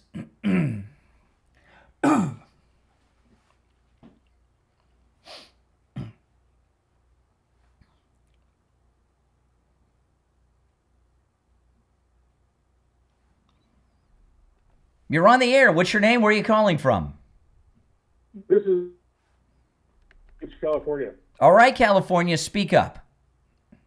There is people don't realize that California is very diverse. People write it off as a liberal state. Yes. There's a very strong Republican contingent, and we love what you're doing. Typically, I'm in Orange County, so just to let everybody know, do not write off California. We hate Gavin Newsom. We're all voting for Spencer Pratt. What you're doing to support Donald Trump to just get the word out there, common sense. Well, not only are you right about conservatives in California, we have our MAGA cruise every year, right? We just had it in March. Our next one. I'm here. I'm in Huntington Beach. And we do it. Yeah, and when we have our MAGA cruise every year, we have a huge group of Californians that come, and many from the San Francisco Bay Area as well. There are more Republicans in California than we have here in Florida. Think about that. And now there's, I think for the first time in decades, Republicans feel there's hope in California. Oh, not just hope. We know it's certain. It's a certainty. People are done. The Democrats are done. They're reaching for, they're reaching for straws because they know they're done. What do we do? AOC, Massey just got destroyed. Listen, everything you're saying is right on, and we support you. Our President Donald Trump, the greatest president ever in history. He's got the cojones to take it back, and we love you for what you're doing here in California. Well, thank you so much. All right. All right. Appreciate the call. All right. Let's go. You're on the air. What's your name? Where are you calling from? Good morning, Conservative Doug. All right. Hold on, Doug. My phones are just ringing off the hook. All right. Go ahead, Doug. Okay. First thing I'd like to say is, that one of the last callers, that the liberal person who's a little slow. Yeah. Okay. It was responses. A perfect example of what happens to somebody when they listen to fake news, fake media, lie after lie after lie. I would like to see some of these organizations lose their broadcast license because they're poisoning people, man. Well, my favorite part of that call was when I asked him, "What time you going to work today?" And then he repeated the question.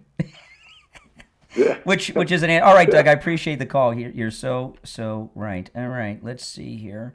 I'm losing track. Where is everybody? All right, let's go. You're on the air. What's your name? Where are you calling from? You're on the air. Okay, they gave up. You're on the air. What's your name? Where are you calling from? My name is Jim. I'm from Texas. Jim in Texas. What's on your mind, Jim in Texas? I guess what are we talking about here? Well, you've obviously been tuning into the program. We've been talking about all the great things President Trump has been doing for America and the world, to be general about it. You know, man, I voted for him and everything, man, but what? I'm just so disappointed in the war and everything. You know, what are you talking about? What war are you disappointed in? Iran. Why are you disappointed in it? Because every president for the last, I don't know how many years has been, you know, they try to talk him into that war, and he's the first one to say, yeah. Who tried to talk him into it? Bibi tried to talk every president into that war. Every president? Like Harry S. Truman? No, I'm saying, you know, multiple presidents prior, up to Trump. This is interesting. So you're talking about the Jews. The Jews talked Trump into this war? No, you're talking about government. You're talking about the Prime Minister of Israel. Mm-hmm. He's the leader. He's the Prime Minister of Israel. He's the leader of the Jews. He's the leader of the Jewish state. Okay, that's better. You're aware, since you're such a MAGA guy who voted for Trump, how many times? Twice. Oh, you didn't? Why not 3 times? He ran 3 times. Oh, I know. I didn't vote the first one. You didn't vote the first one. Yeah, or the other 2 probably either. You are aware.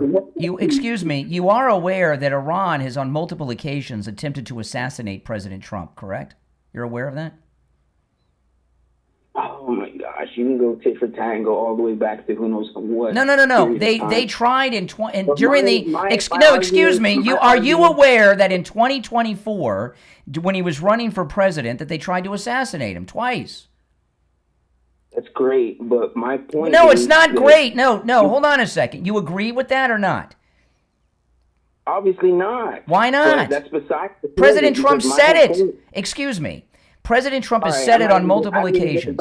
I don't even get to talk. You just. Well, no. You're not going to change the. You're not going to change the subject. Hold on. We're talking about. Excuse me. No, excuse me. I'm not done making my point.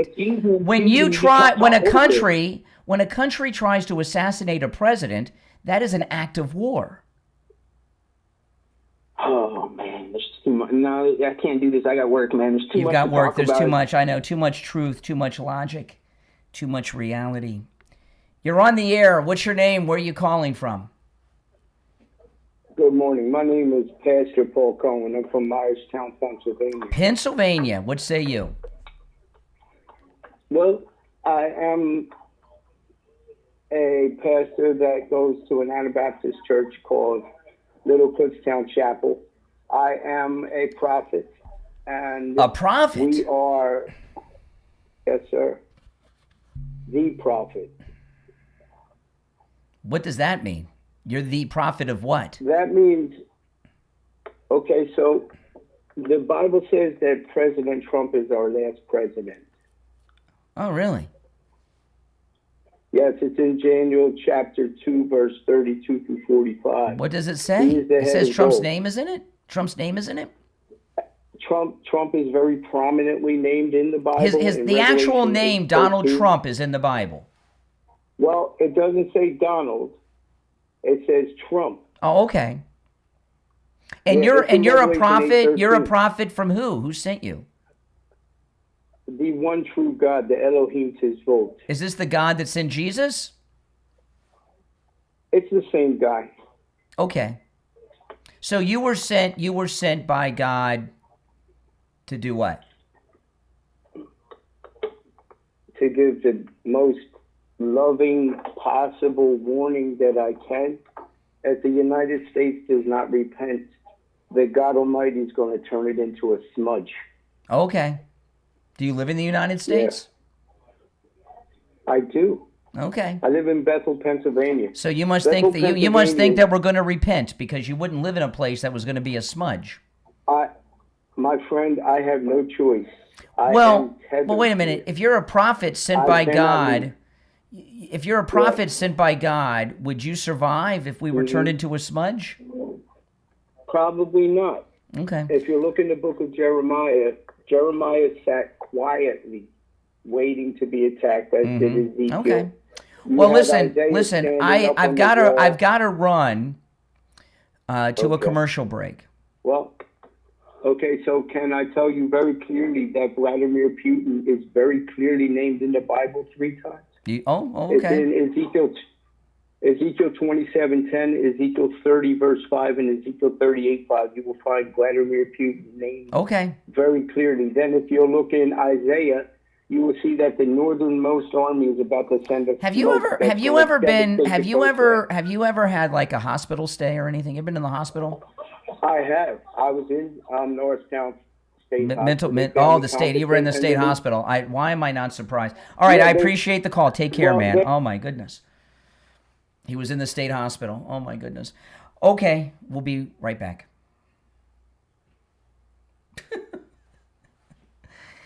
Why am I not surprised, people? Why am I not surprised? Are you surprised that he was in the state hospital? No, not at all. But I do give him credit.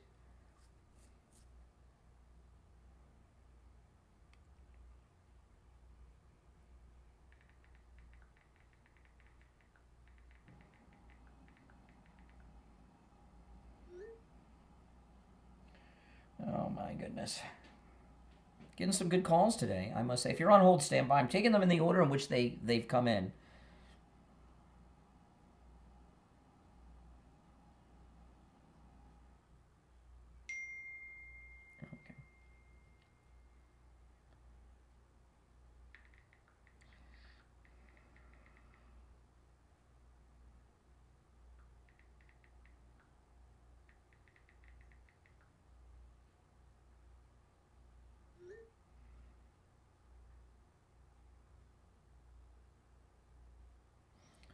Okay, hold on, guys. If you're on hold, stand by, okay? We'll take a quick break, and we'll be back. If you would like to call in, the number's toll-free, and it's pinned in the live chat. On the line, we have Jamie Levac from Swift Tax. You know, Jamie, there's a lot of people out there that are paying the IRS each and every month on past years, sometimes going back many years. Can you help people that have debt that they owe and back taxes to the IRS? Brian, I'm so glad you brought that up. A lot of my clients are afraid to deal with owed taxes and unfiled tax returns. Here's what happens. I'll give you a scenario which I see a lot. Unfiled tax returns that result in a tax debt will then accumulate penalties, interest, and maybe by the time you get to setting up a payment plan, you're already absorbing these penalties, you're absorbing interest. You know, there's a solution here. Going back and filing stuff that you are paying penalties on could eliminate the debt and or eliminate just the penalties and in total take your tax liabilities down. There's so much I can do for people out there that have problems with the IRS. I like to picture the IRS the same way as I picture the credit bureaus, and not a lot of people think of it the same way. You know, on your credit report, there's many different opportunities to fight things on your credit report in different ways based on the laws. And the IRS is the same way. They're willing to negotiate on your tax liabilities.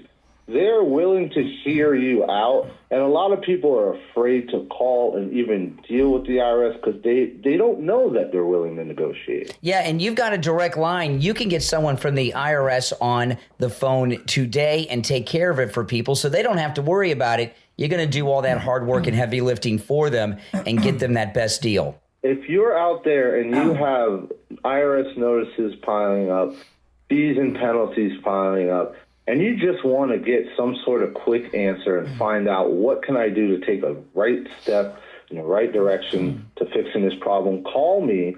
We can have a three-way with the IRS in a matter of minutes, and we can get real answers in real time to actually find out a plan on how I can help you. You hear that, guys? If you are in debt to the IRS on back taxes for past years, call Jamie Levac at Swift Tax. This number rings directly to Jamie Levac. You can call or text right now, no matter where you're located in the United States. 954-773-1587. 954-773-1587. All right, we'll be back in just a few seconds. Stand by if you're on hold. 10 seconds.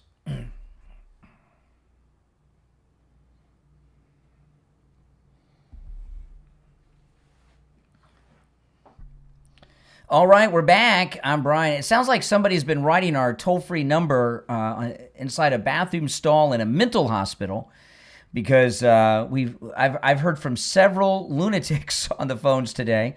But we'll go back to the phones. I'm just taking these in the order in which they were received, okay? 888-465-2631. You're on the air. What's your name? Where are you calling from?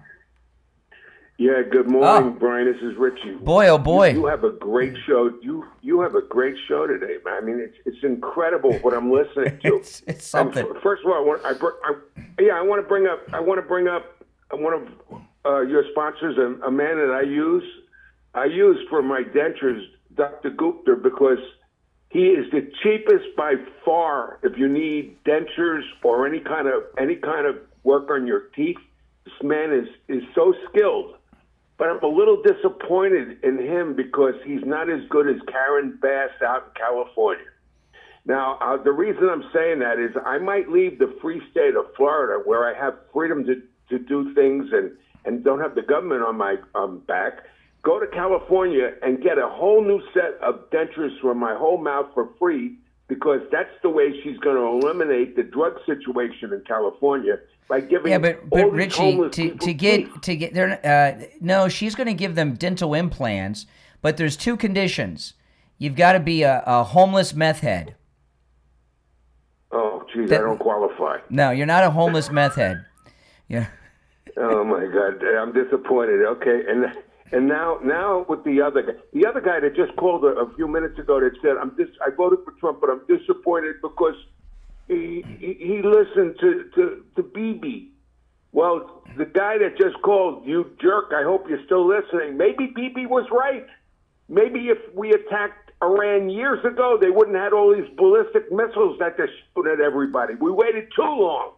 So maybe Bibi was right. Well, the last caller who was the last caller, the guy that said he was a prophet, you know, the best part of that call was at the end. I asked him if he's ever been hospitalized, and he said, well, I was in the state hospital. Okay. But I mean, so I've just had a run of crazy people today, but that's okay. You have to be crazy not to love and support President Trump. But, you know, this talking point they have that Netanyahu talked Trump into going to war. Now, President Trump, there have been at least 2 assassination attempts by Iran on President Trump. And while Iran has attacked us many times and killed and wounded many Americans with the IEDs in Iraq and everything else, all the terrorism, you know, President Trump, you know, you try to kill any president, it's an act of war, and he doesn't want to go through the rest of his life or his family go through the rest of their lives with the fear of the Iranian death squads. And if you notice, Richie, in the couple of months since this war began, there haven't been any Islamic terrorist attacks committed by them again us that have been successful. No, but you know what they have, and I'm not Israeli. Okay, I have a connection with Israel. My father was Jewish, my mother was Catholic. I let everyone know. But if I was in Israel, I'm a 100% supporter of Israel. Just look what went on in New York a couple of days ago when they had this rally and they had this woman, I don't know who she was, she literally said, I'm going to cut to the chase. We want to eliminate Israel. We don't want them. We want to wipe them out. Yes. And they were all cheered in the city of New York with their Palestinian flags. The truth of the matter is they don't want any solution. They want to eliminate Israel. And Correct. If I was an Israeli, I'd want to eliminate them. That's the point. Survival. And then there was another guy that called up about the Epstein files. My God, they keep on pulling these different things out of the hat. Epstein files. Jamie Raskin yesterday said Charlottesville and Trump is a racist. They forgot the fact that he said, excluding the supremacists and everything else. These people have one thing after the other. Let's go into the bag of tricks to pull out. What are we going to trash Trump with this week? They have nothing. And you know what, folks. Richard? By the way, you know, Democrats have nothing. Massey, who got creamed, you know, a little less than a year ago, he went on television and said that he was going to name the names of all the victimizers, all the creeps from the Epstein files on the floor of Congress.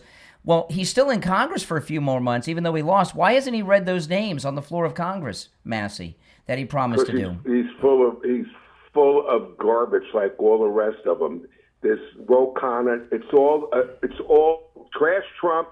It's Nancy Pelosi. You tell enough lies, and the press runs with it, and they got to defend it. It's very hard when you accuse somebody of rape. But you know what, though? Have you noticed, though, you know, these anti-Trump callers that I got today, so the ones I talked to in this hour, have you noticed how the hold on, Richard, my phones are just ringing off the hook. But have you noticed how the quality of the liberals has just declined? Because there's just not that many. Basically, what you have are mental patients and losers. There aren't that many Democrats anymore. You came up with that poll that the polls have to be. I remember my phone call yesterday. I told you that the press and everybody and the Democratic Party were exposed. This is all baloney. The whole damn Richie, thing. I gotta run because I gotta get us back on schedule. But I appreciate have a great day. All right, if you're on hold, stand by. Listen, are your expenses stacking up? Are you over your head because you have high interest credit card debt or other debts? That's not a way to live. You know, being in debt is tough. Do you know what the number one cause of divorce is? You know what it is? Money. Number one cause. You know, people get in debt. It's just not a way to live. But you don't have to live that way. Listen to this. Homeowners, American Financing has a way out for you. American Financing will put together a real strategic plan to reset your finances and reclaim your budget. At American Financing, they specialize in building plans tailored specifically to your goals, and they look at your current debt and show you exactly how your home's equity can work smarter for you. Imagine this, rolling all your high-interest debt into one simple, manageable monthly payment. There's no upfront fees and zero pressure. Just honest advice from a salary-based consultant. On average, American Financing customers save $800 a month. That's $10,000 a year in savings. That's some real breathing room. Start today, and you may even be able to delay 2 mortgage payments. American Financing, America's home for home loans. Give them a call, toll free, 866-885-1081. 866-885-1081. That's 866-885-1081. Call us on hold, stand by. It's the Steve Kane Show. My name is Brian Craig. Back after this.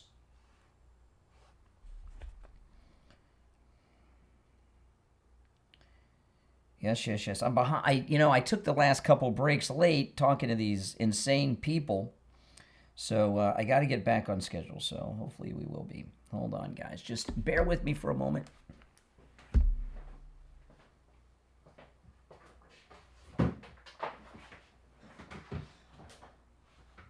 Mr.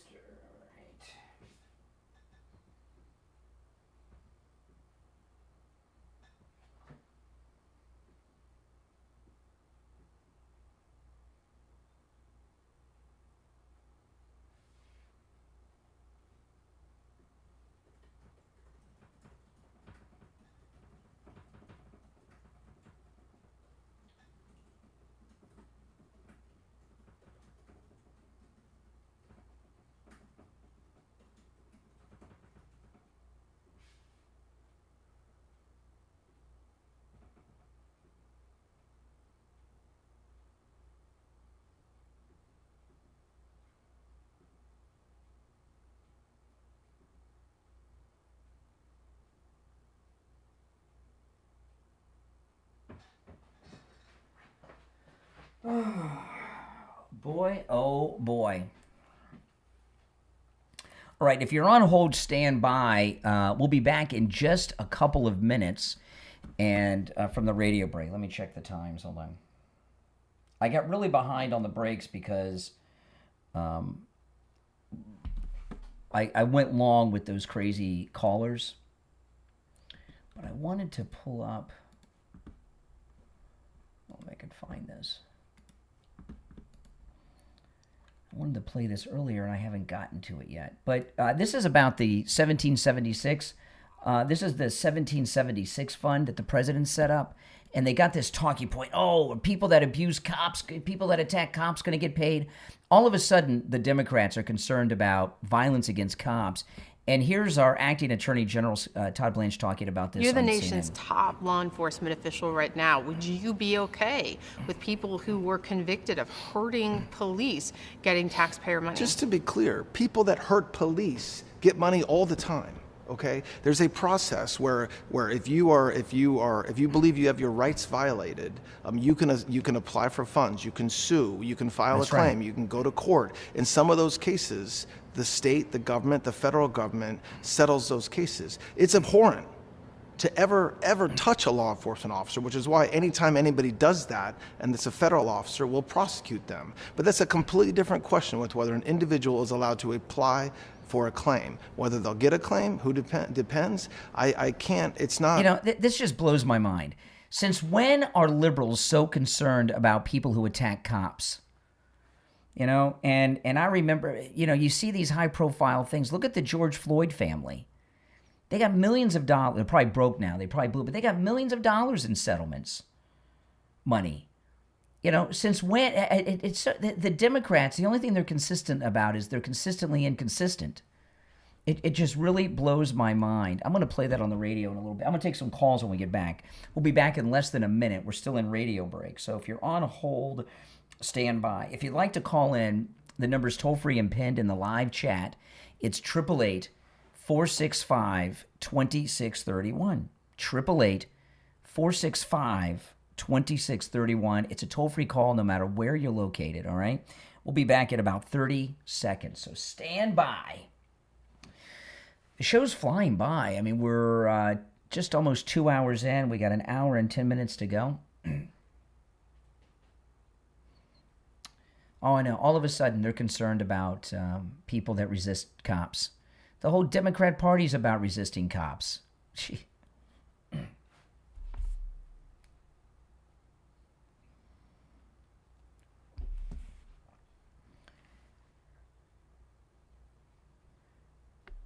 You're on the air. What's your name? Where are you calling from? Carlos, Port St. Lucie. Hey, Carlos. What's up?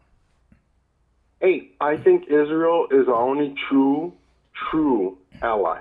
Because England in World War II, London was getting bombed day in and day out. Not New York City, London by Germany. We went in there and we fought for Europe in World War I, World War II, and we won. We asked them not to go and attack Iran, just to go in there and send sweepers to get the mines out of the water so our ships and even their own ships don't get bombarded and we lose men. And they told us to go and pound sand. That's not their war. Mm-hmm. So this is what I suggest. Ukraine, tell them that's Ukraine and Russia is in Europe. That's your war, not our war. And we should get out of NATO. That's what I suggest. Yeah. Because if our motherland, England, told us to go and pound sand. Mm-hmm. And France, too. And Germany. All of them. All of them. So I think Israel is our only... And if you look up in the map, Israel is like the size of New Jersey, a small nation. And they helped us. They went in with us. They're our only true ally that we have. In fact, the reason we were able to take out the supreme leader and the top people on day one is because of the Mossad intelligence. Yes. It's incredible how Europe just turns the back on us after we lost so many people in World War I and World War II to helping them. I mean, how many American boys are buried in France and throughout Europe from the Second World War? Yes.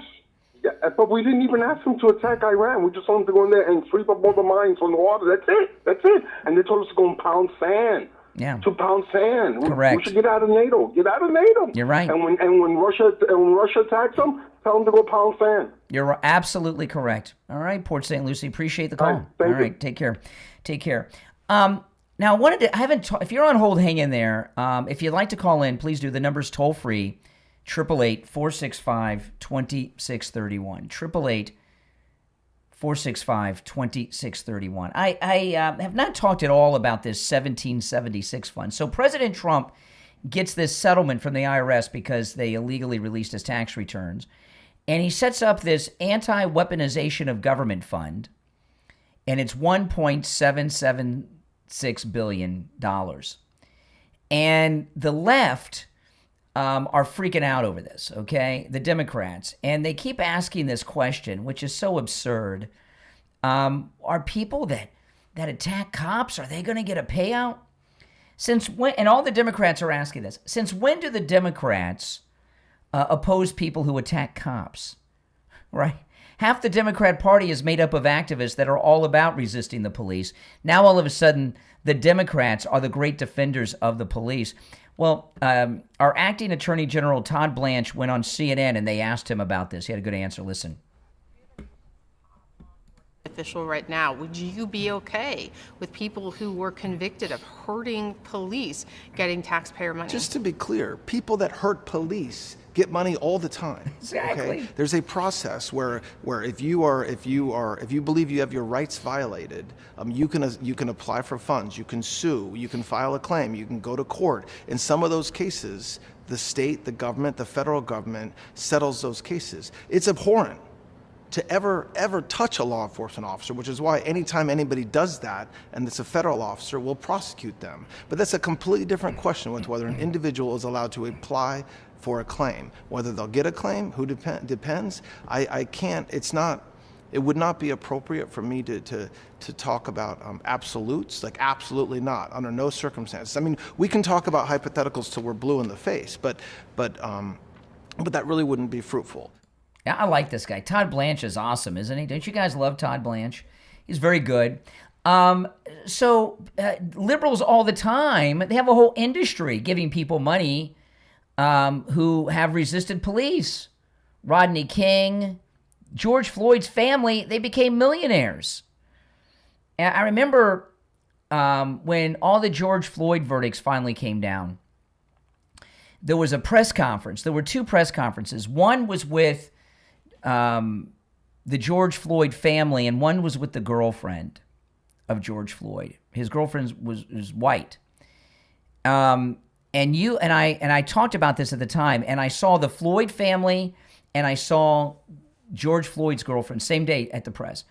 She was wearing rags, because she's very poor, right? And you could tell she was wearing rags, worn out clothes at this press conference. George Floyd's family, they were dressed like Al Sharpton.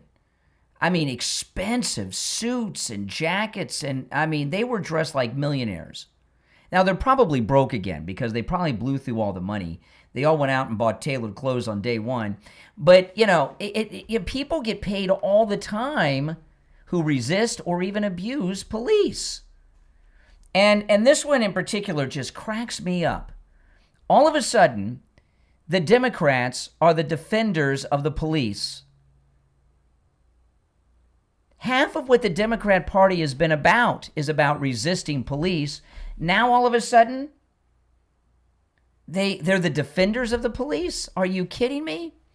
And so far as this weaponization of government fund, I was talking earlier, Mayor Giuliani, who is out of the hospital and looking great and back on television and everything,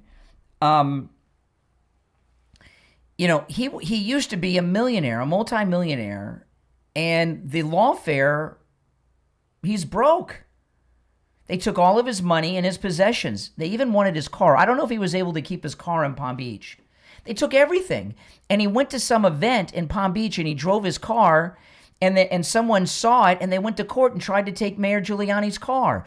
America's mayor, a war hero, Mayor Giuliani. Can you imagine what it's like for people, how bad their life is that are not multimillionaires? And not only is Giuliani broke because he's famous and who he is and he's connected, he can still eke out a living here and there, right? But people that are regular people like Tina Peters and their family, Roger Stone and his family, they're financially wrecked forever. But it just blows my mind. All right, let's go. You're on. You're on the air. What's your name? Where are you calling from?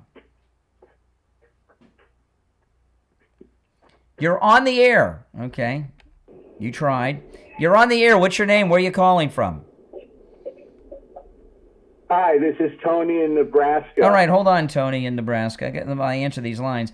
You're on the air. What's your name? Where are you calling from? Good morning, Brian. Chocolate, California. Oh, hey, California. What's on your mind? Extraordinary calls you're getting today. I know. We're hearing from a lot of Californians. California conservatives are very jazzed up today. Well, yes, we are.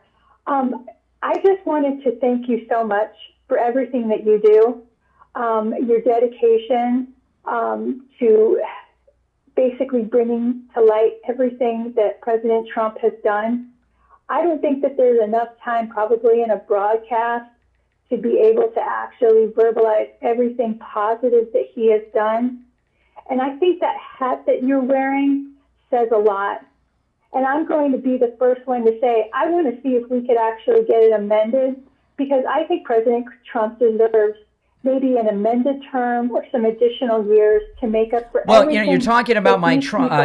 You're talking about my Trump 2028 hat. President Trump was at the Coast Guard Academy graduation yesterday, and he talked about running in 2028 and 2032 yesterday, and he wasn't laughing when he said it. I can't. I think that JD is great. I think Marco is outstanding. I think the cabinet as a whole, I think they're outstanding. But with the things that need to be done and the presence and the testosterone that President Trump exudes and the influence that he has on the other countries to get in line and the corrections that need to be made in this country, I'm going to be the first one to say I think that we need to get this done and have him. No doubt. However Well, listen, long I got to to take our break for the top of the hour, but I support Trump in 28, 32, 36, 40, however many times he wants to run. All right, I got to run. We'll take our break for the top of the hour. My name is Brian Craig. This is the Steve Kane Show. Back after this. All right. If you're on hold, stand by, guys. The top of the hour break I have to take right on time.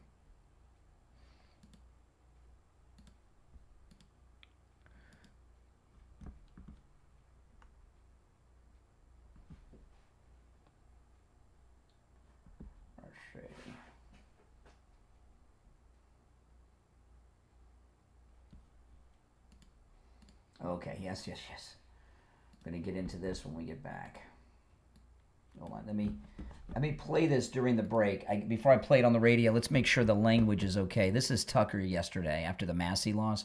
I got to do a language check. Okay, so do they? I mean, this is the end of the Republican Party, not just that I support it. I would never, ever, it's immoral to support this, in my opinion.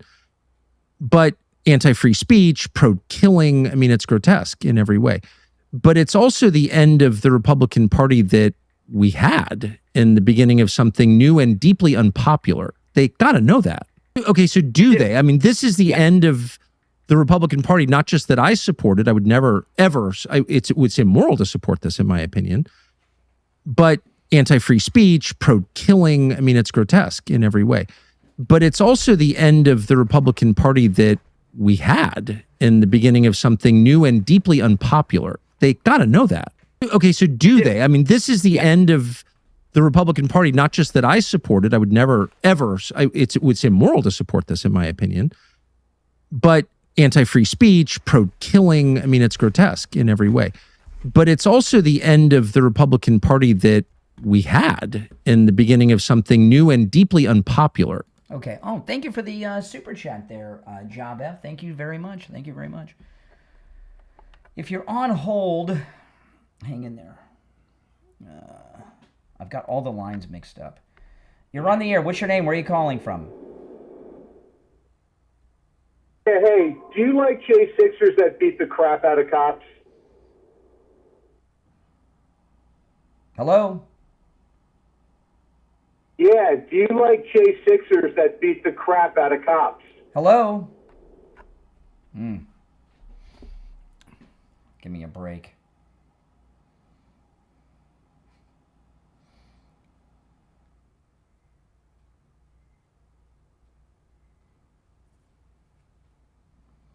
Hold on a second. We'll be back shortly, guys.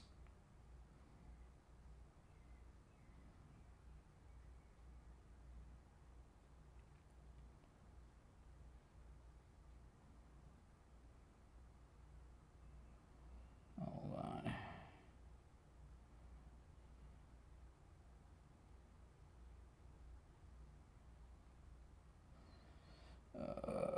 Boy.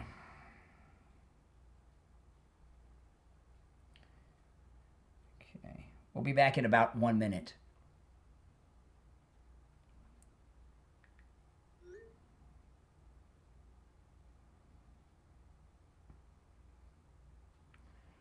Okay, yeah, just over a minute, and we'll be back. If you're on hold, stand by. Oh, boy. Yeah, he is, he's lost his mind, Tucker. Hold on.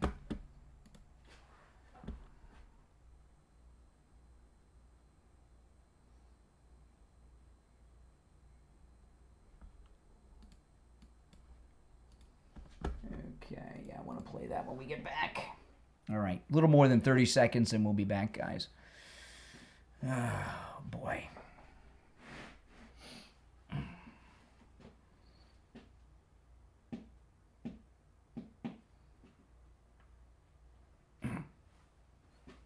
Don't you love it, the Democrats? They're all of a sudden the defenders of police. I love it. 20 seconds, guys.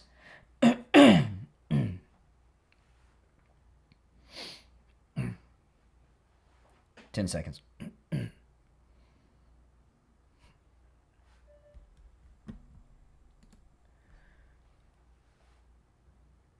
The 8 o'clock hour has begun. My name is Brian Craig. Welcome, one and all. We have so much to cover.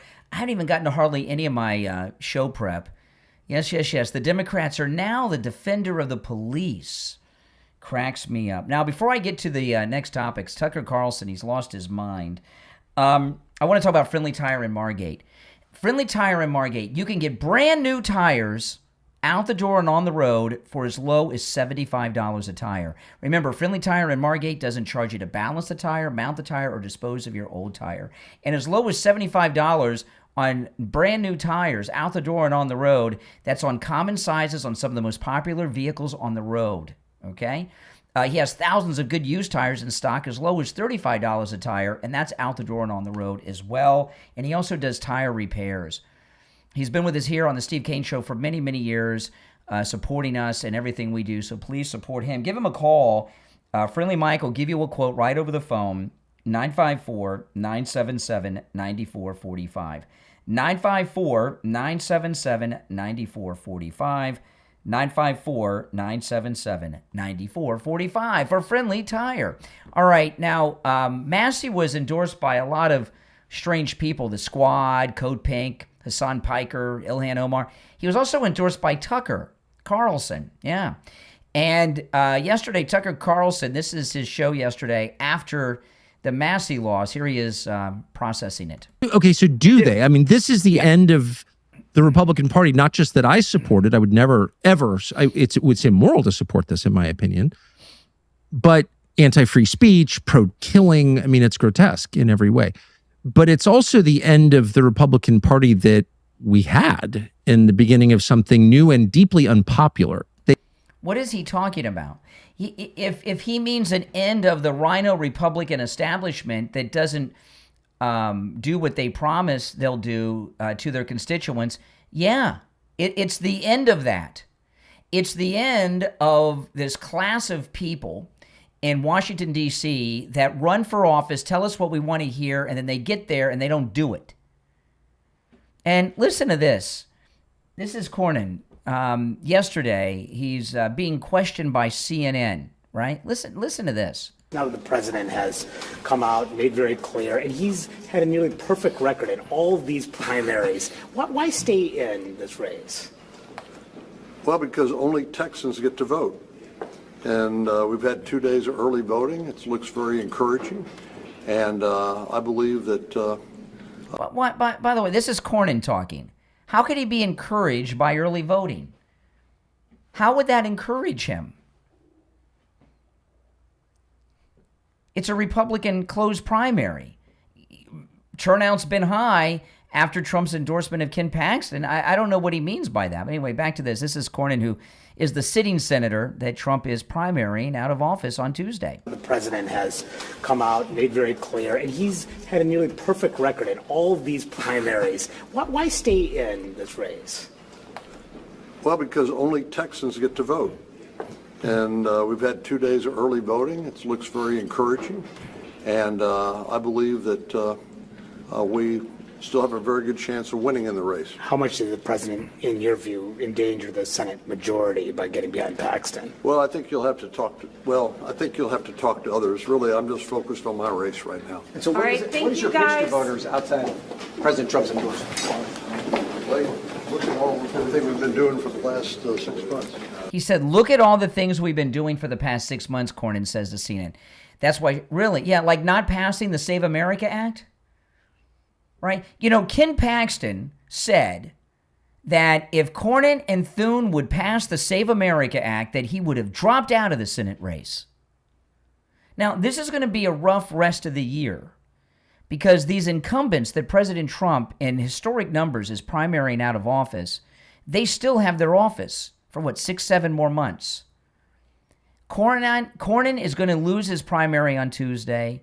Massey's out, but they're still in Congress for 6, 7 more months.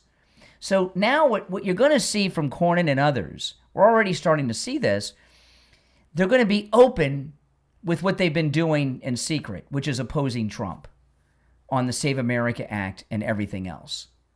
Okay? Now, Tucker said, yeah, we're looking at what you've been doing the last few months. That's why Paxton got the president's endorsement, because you're doing nothing except help Democrats.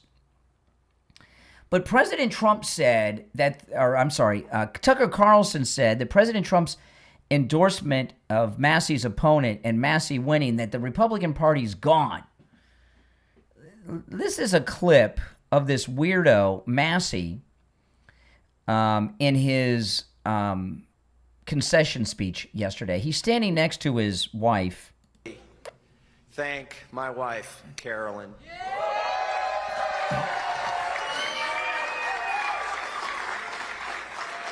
Her parents knew what they were doing when they named her. Her middle name is Grace. And but she's a fighter. I mean, she's been tweeted at twice by the chief executive of the most powerful country in the world. She blames me for that because I didn't invite him to the wedding. But also, she voted this morning, and she came out and she said, well, that was a wild experience. That was great. I never imagined that would happen. And I said, what happened? She said, I got to vote for my husband and my favorite congressman. I said, that's practically a throuple. So in his concession speech that he began with the most anti-Semitic comment ever made by a sitting member of the House of Representatives on television, he's making a sexual three-way comment about his wife having sex with 2 men. Who does such a thing? Right? A pervert. This is who Tucker Carlson says is the real Republican? This guy is a pervert. His whole life revolves around sex. And he's so into it, he doesn't even realize it. I've used this example a few times. I'm going to use it again. A number of years ago, there was someone that Steve and I knew who went on national television and talked about how the two husband and wife that Steve and I knew that they went on Oprah Winfrey when Oprah Winfrey was on television, and they were in disguise. The guy was wearing a fake beard. The wife was in disguise. And the disguise was pretty good because I didn't recognize them by their appearance, but the voice was familiar to me.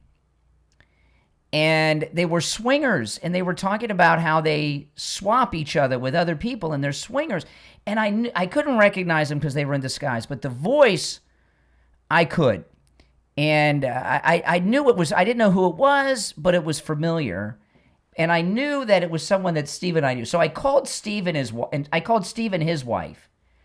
And I told him what I just told you. I said, I'm going to put the phone up to the television. Who is this? I just can't place the voice. And he said right away who it was. I'm not going to tell you. But he said right away who it was. These two people we knew. And they're business people. They owned a business. They probably still do. And I said to Steve, I said, what are they thinking? Why would they go on Oprah Winfrey and talk about all this detailed sexual perversions? That's not good for business. And Steve told me this, and this is where Massey's at. He said, because they're swingers, that's their whole world is a world of swingers. They only associate with swingers. They only hang out with swingers. All their friends are swingers. They're in a bubble. And when you're in a bubble of, this is what Steve Kane told me, and this is very true. He said, when you're in a bubble of perversion and everyone around you is in that bubble is a pervert, you've lost touch with reality. You don't realize that anything's wrong with the perversion. And that's where Massey is. He's so in this sexual deviant world, making a sexual comment about his wife having sex with two men at the same time on television during a concession speech where he's referencing her parents. He doesn't realize that that's perverted because his whole world is the world of a pervert degenerate. Thank my wife, Carolyn.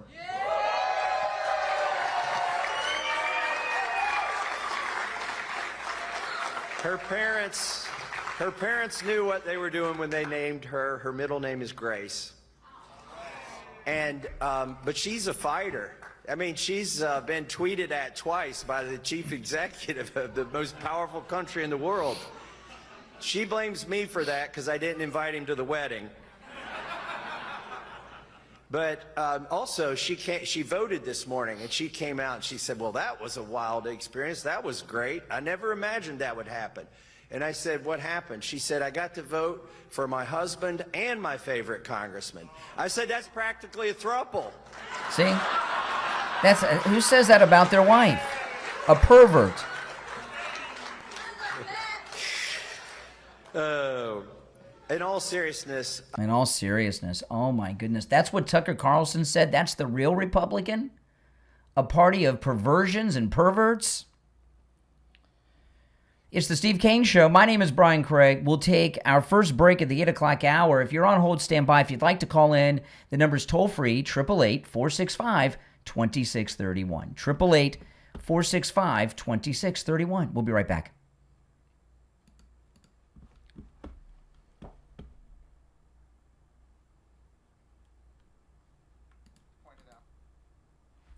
All right, hang in there, guys.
Okay. Hang in there, guys. We got about a minute.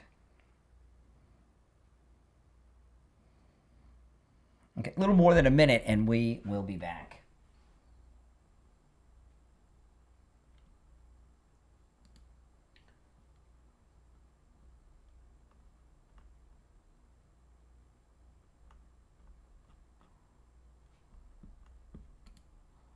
Doing something up for the next segment.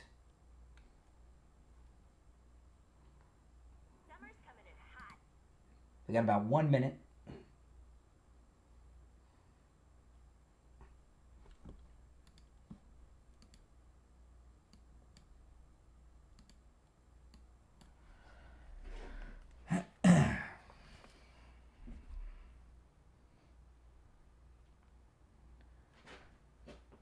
Oh, thanks for those gifts. That's awesome.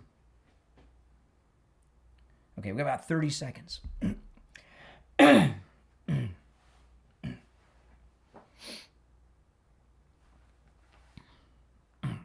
Stand by. If you're on hold, hang in there. If you want to call in, the number's toll free. It's pinned in the live chat, 888-465-2631. 888-465-2631. We've got 10 seconds.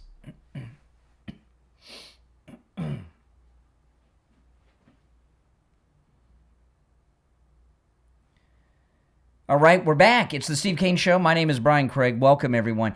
You know, we've heard from quite a few liberals on the phones today. None of them have answered the question I opened with, and I'm going to throw this out one last time before I get to some new things, because there's so much news developed yesterday. I want to get to it.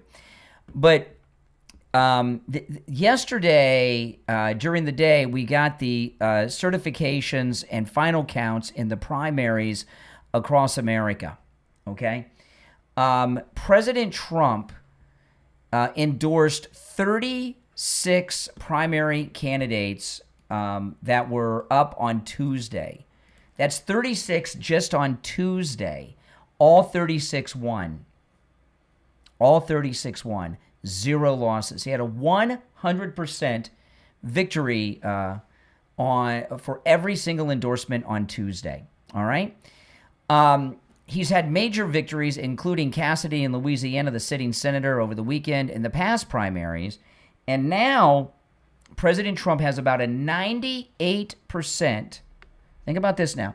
President Trump has about a 98% win rate in the primaries with his endorsements. 98% of his endorsed candidates have won.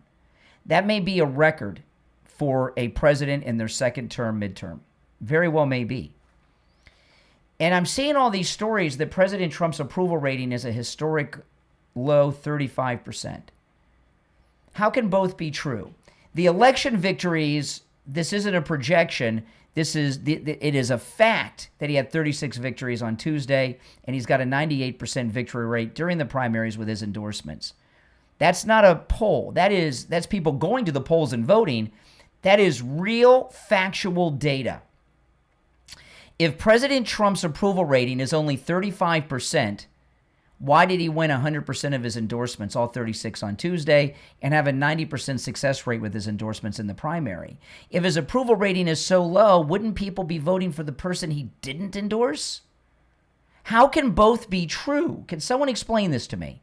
How can he have a 98% success rate with his endorsements in the primary so far, but his approval rating only be 35% in the latest polls? The only conclusion I could come up with is the polls are made up and fake. But I'd love somebody, if you have another explanation, I'd love to hear it, all right? You're on the air. What's your name? Where are you calling from? Hey, Brian. Good morning. It's JJ from Mass. Hey, JJ.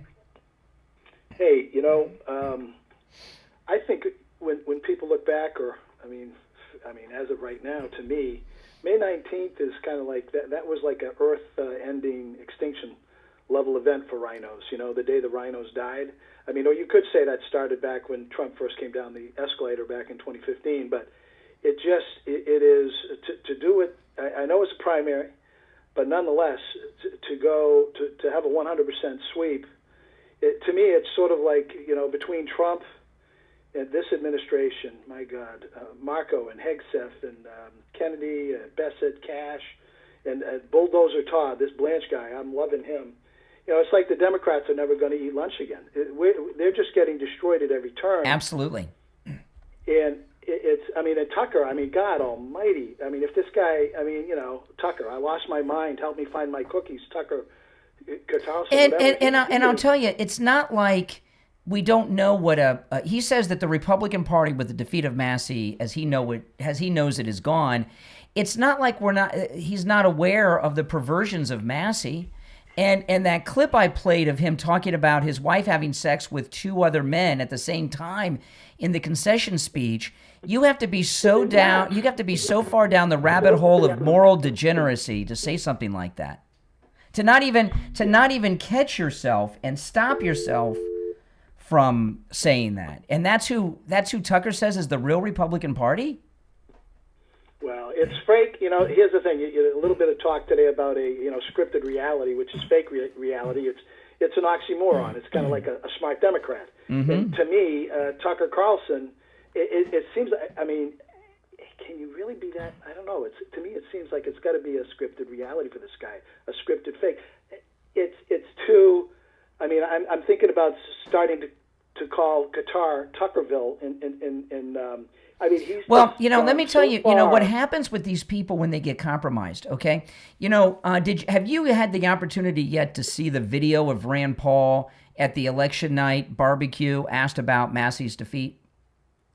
No, I haven't. I heard you talk about it, but I haven't seen the video. Okay, if you guys haven't seen it, look for it. And he's walking. It's obviously at some outdoor event, barbecue, election night event in Kentucky. And somebody said, "Any comments, Senator, on Massey's loss?" And he looks down at the ground and shakes his head. No. And he was so depressed. It wasn't his race.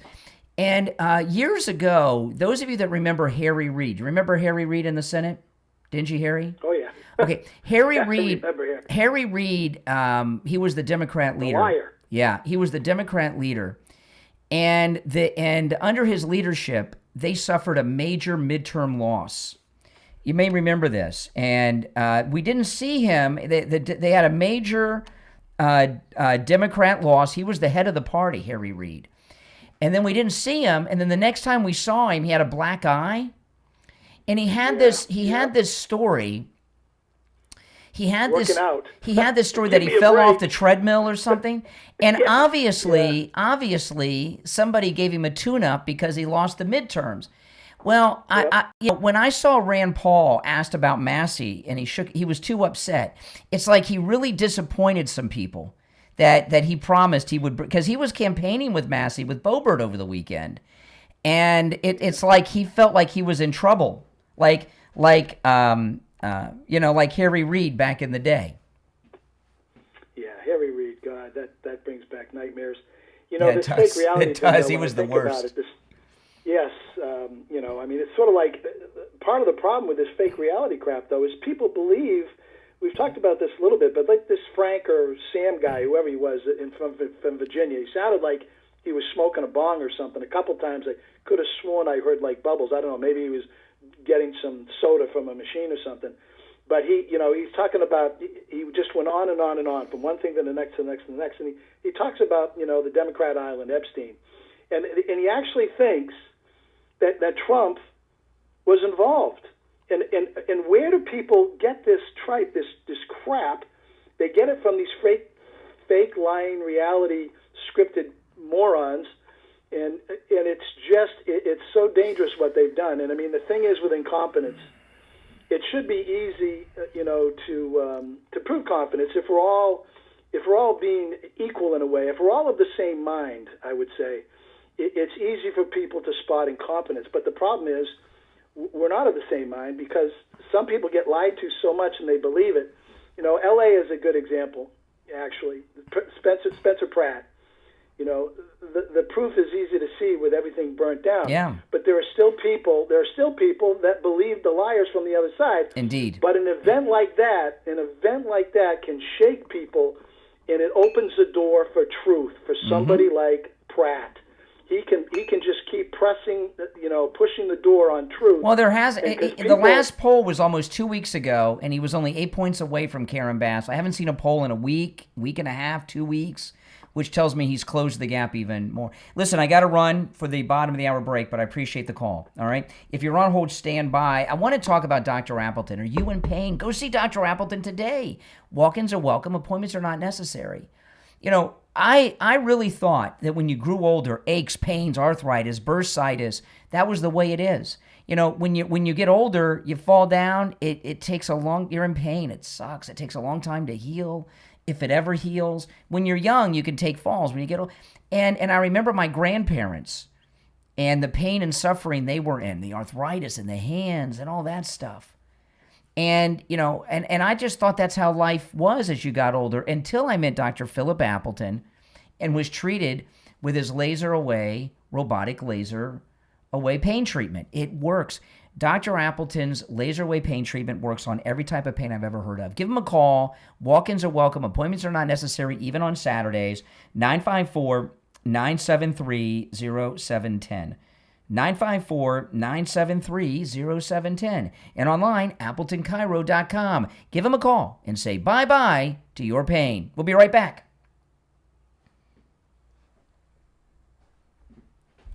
Hang in there, guys.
Okay, we'll be back in just a couple of minutes, guys. I want to remind you all that if you'd like to support my program, become a Patreon supporter. Michael, I want to welcome Michael, our newest top Patreon supporter. If you become a Patreon supporter, you get access to a lot of exclusive things that you'll see nowhere else, including my live streams. I do live streams just on Patreon. There's a chat room like here on YouTube, and I talk about all the things I can't talk about here, including something I almost brought up with JJ that I was like, no, I better not say that. I'm going to tell you guys about that on Patreon, but I don't want to say it on the air just yet today. But the live streams, I talk about a lot of things that I cannot ever talk about here. You get a lot of great information there from me. If you become a Patreon supporter, there's a link in the description.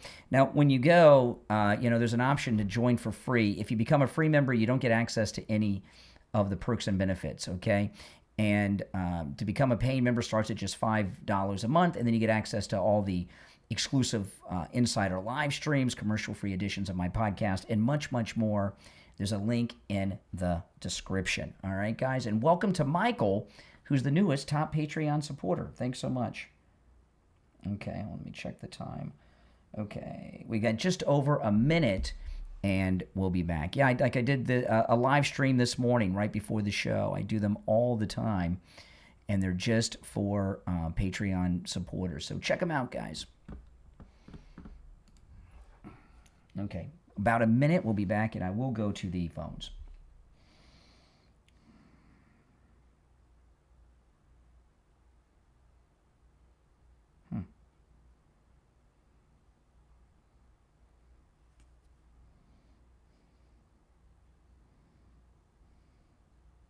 Stand by.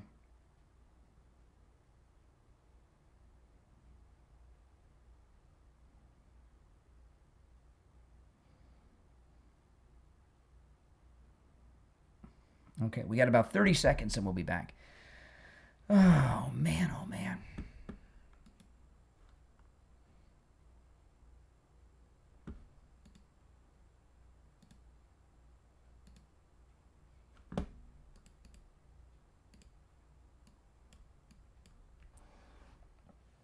$15 seconds.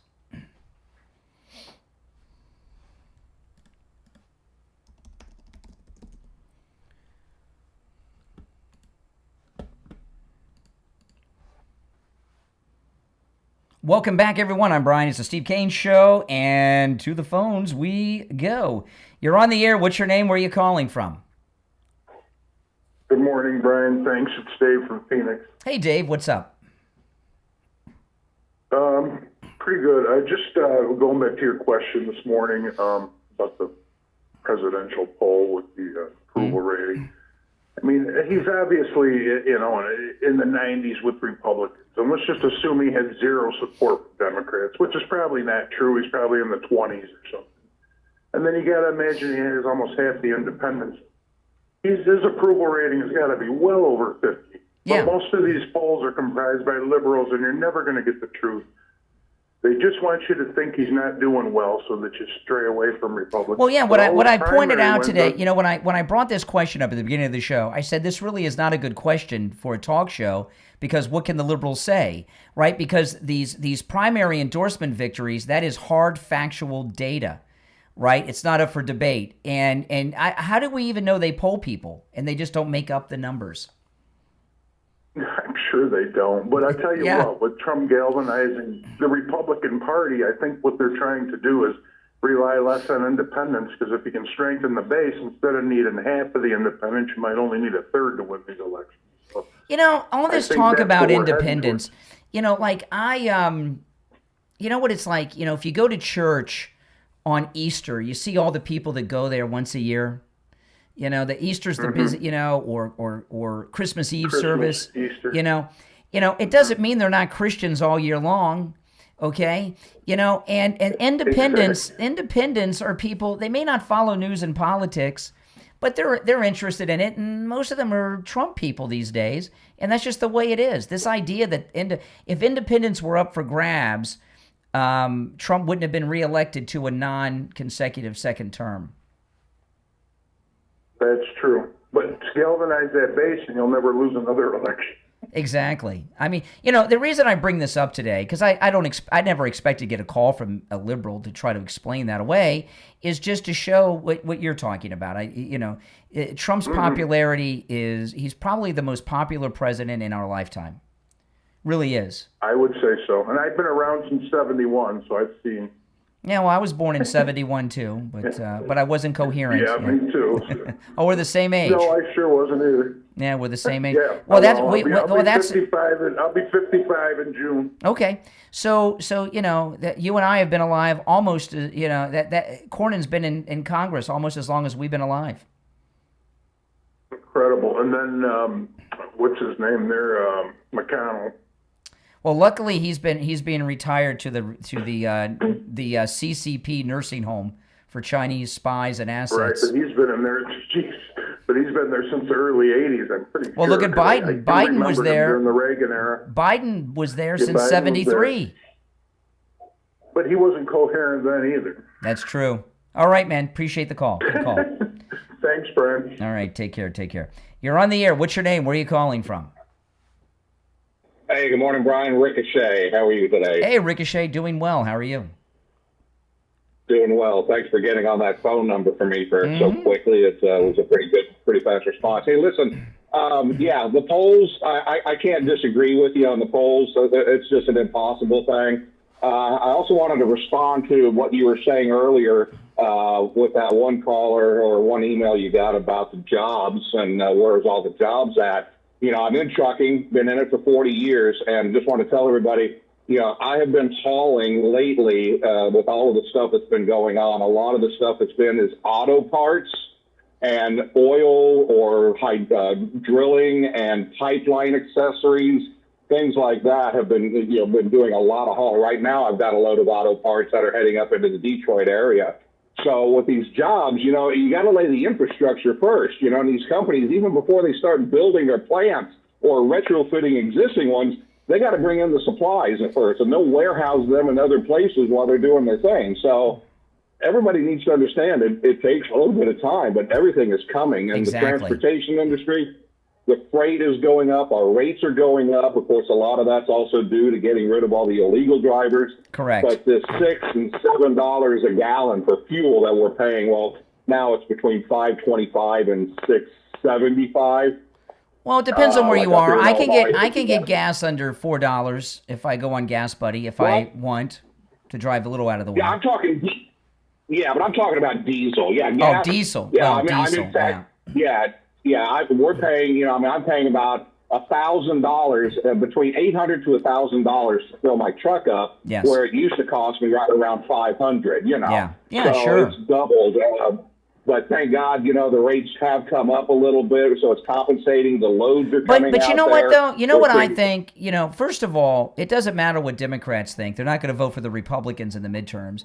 And I think I think most Republicans, none of us like to pay this kind of money for gas. Come on. You know, I got to fill my car up today.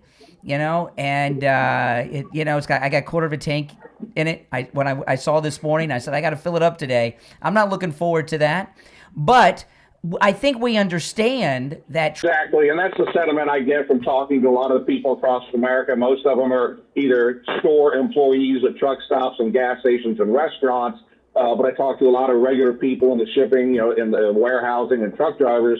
And, you know, every time I bring it up, that's the biggest thing that I always hear, too, is they understand that, you know, you got to have a little bit of pain for the greater good that's going to be following it. And, you know, I see it coming, and Trump's doing such a fantastic job. The wins in the primaries were fantastic. I can't be happier for what's going on. Yeah, you know, I'm consuming, you know, I'm conserving. I'm driving my wife's car. Gets a lot better gas mileage than my car. So I've been driving my wife's car, and I've been taking my MAGA scooter, my Vespa. I've been driving my Vespa around the neighborhood to do things. You know, I had to go to the dry cleaners. I had to go to the dry cleaners the other day. I took my Vespa to take my dry cleaning. That was fun. But you know, I understand. But we understand. We trust in Trump. He, you know, promises made, promises kept. He said that he's on the verge of getting this settled, and the oil prices will drop instantly as soon as it's done. And we know he's going to do it. I know. I did see a 15-cent drop overnight about 5 days ago. I went to bed at a truck stop. It was like $6.25, and it dropped down the next morning when I woke up. And I already changed it to like right around $6. Yeah. Of course, you know, that's. I've never seen it drop that much overnight. It may have went up again in the last, you know, few days, but who knows? But no, it's all coming around. People just got to be patient. Realize you got to build the infrastructure first. The deals got to be written. All the contracts have got to be done, and then you start loading everything up with the products, and then you're going to start getting the people getting hired. But once it starts rolling, that snowball effect, it'll start hitting fast, and we'll start seeing it happen. I think by the end of this year, in the first quarter of next year. We'll see a huge turnaround. Absolutely. And it'll happen before the election because the president knows the importance of it. All right, Ricochet, good to hear from you. Take care. Take care. All right, take care. All right, let's go. You're on the air. What's your name? Where are you calling from? Joellen from Fort Lauderdale. Hey, Joellen. Hey, I was listening to Glenn, who is away right now, but his two guys were talking about the Massey deal, and they were disappointed that Massey, what Trump did to Massey. I'm not sure what Glenn Beck thinks about Massey because he wasn't on there, but they were saying some of the things that Trump was saying wasn't true about Massey. But, you know, from what I've always seen from Massey, you know, he is a rhino, so I'm so glad he's gone. And a pervert. He's talking, you know, I mean, come on. Yeah, and I can't wait for Rand Paul to be primaried out as well. He's on the list. I mean, that guy, my brother-in-law, who is a libertarian, loves Rand Paul. And, you know, he's... But, you know, Joellen, the president the other day made a good point about Rand Paul. He said he's not a libertarian. He hides behind that label so that he doesn't get called a rhino and obstructs. You know what I mean? He's a jerk, Rand Paul. I mean, look what his son did last week. That anti-Semitic rant at a congressman who wasn't even Jewish in a restaurant in D.C. You know, I mean, where did he get that from? Daddy-O and Grandpa. You know, Rand Paul's a bad man. He's not what the person that people think he is. Oh, right. I mean, think about the perversions of Massey. If I was out there endorsing a guy like Massey, my wife would have some serious questions for me with the pervert that he is, right? Yeah. All right, Joel, and I got to run. Yeah. There was an ice Okay. bust in Fort Lauderdale this week, by the way. Pretty interesting one. Oh, really? Where was that at? I'll talk about it maybe in the next segment if I have time. I'm running short. All right. Okay. I had more. All right. Take care. All right. If you're on hold, stand by. I want to talk about Life Imaging FLA. A good friend of mine. They had a heart scan recently and found out. Oh my goodness, what did they find? It's just I'm not going to go through it all, but it was life-saving that they had their heart checked. It was life-saving. And that's not an understatement.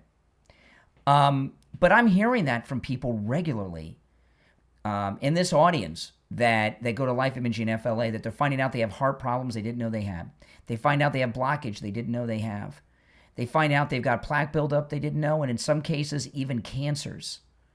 When they have the cancer screening done, it's really Life Imaging FLA through preventative health is saving lives. They have locations in Broward, Dade, and Palm Beach. Call Life Imaging FLA for your free heart scan now with a few minimum requirements valued at $699.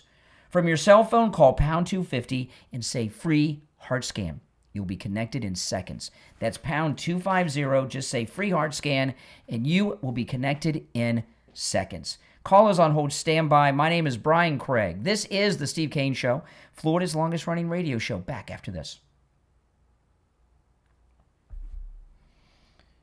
Okay.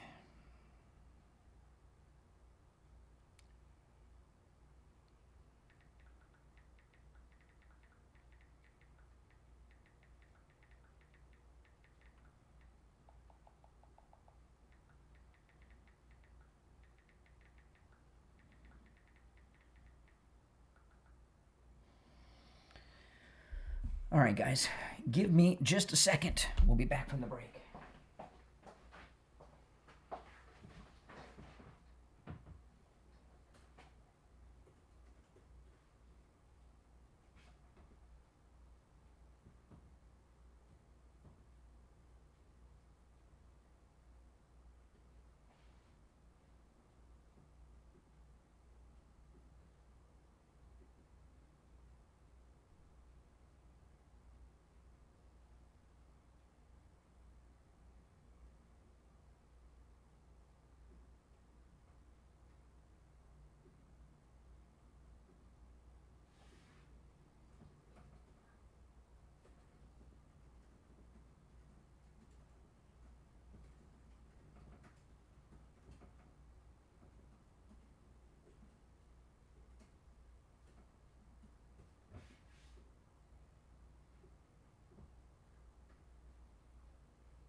Oh boy, I'm in trouble. Almost out of time.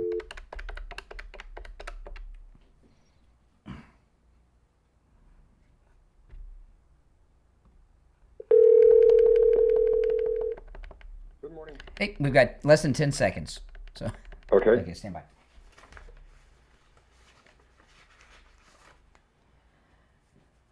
All right, and it's time to check in with William Youngerman from the offices of William Youngerman Incorporated with today's Gold and Precious Metals Report. William Youngerman, how the metals look today?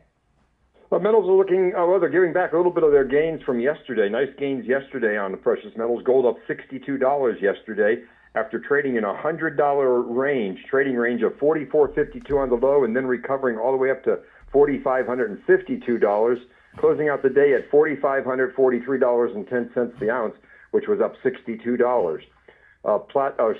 Silver up $2.18, closing out the day at $75.75 the ounce.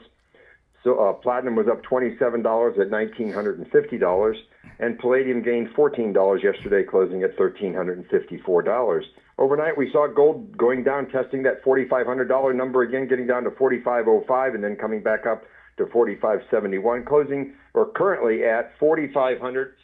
and $14 the ounce. That's down $29.10, giving it back about half of yesterday's gains.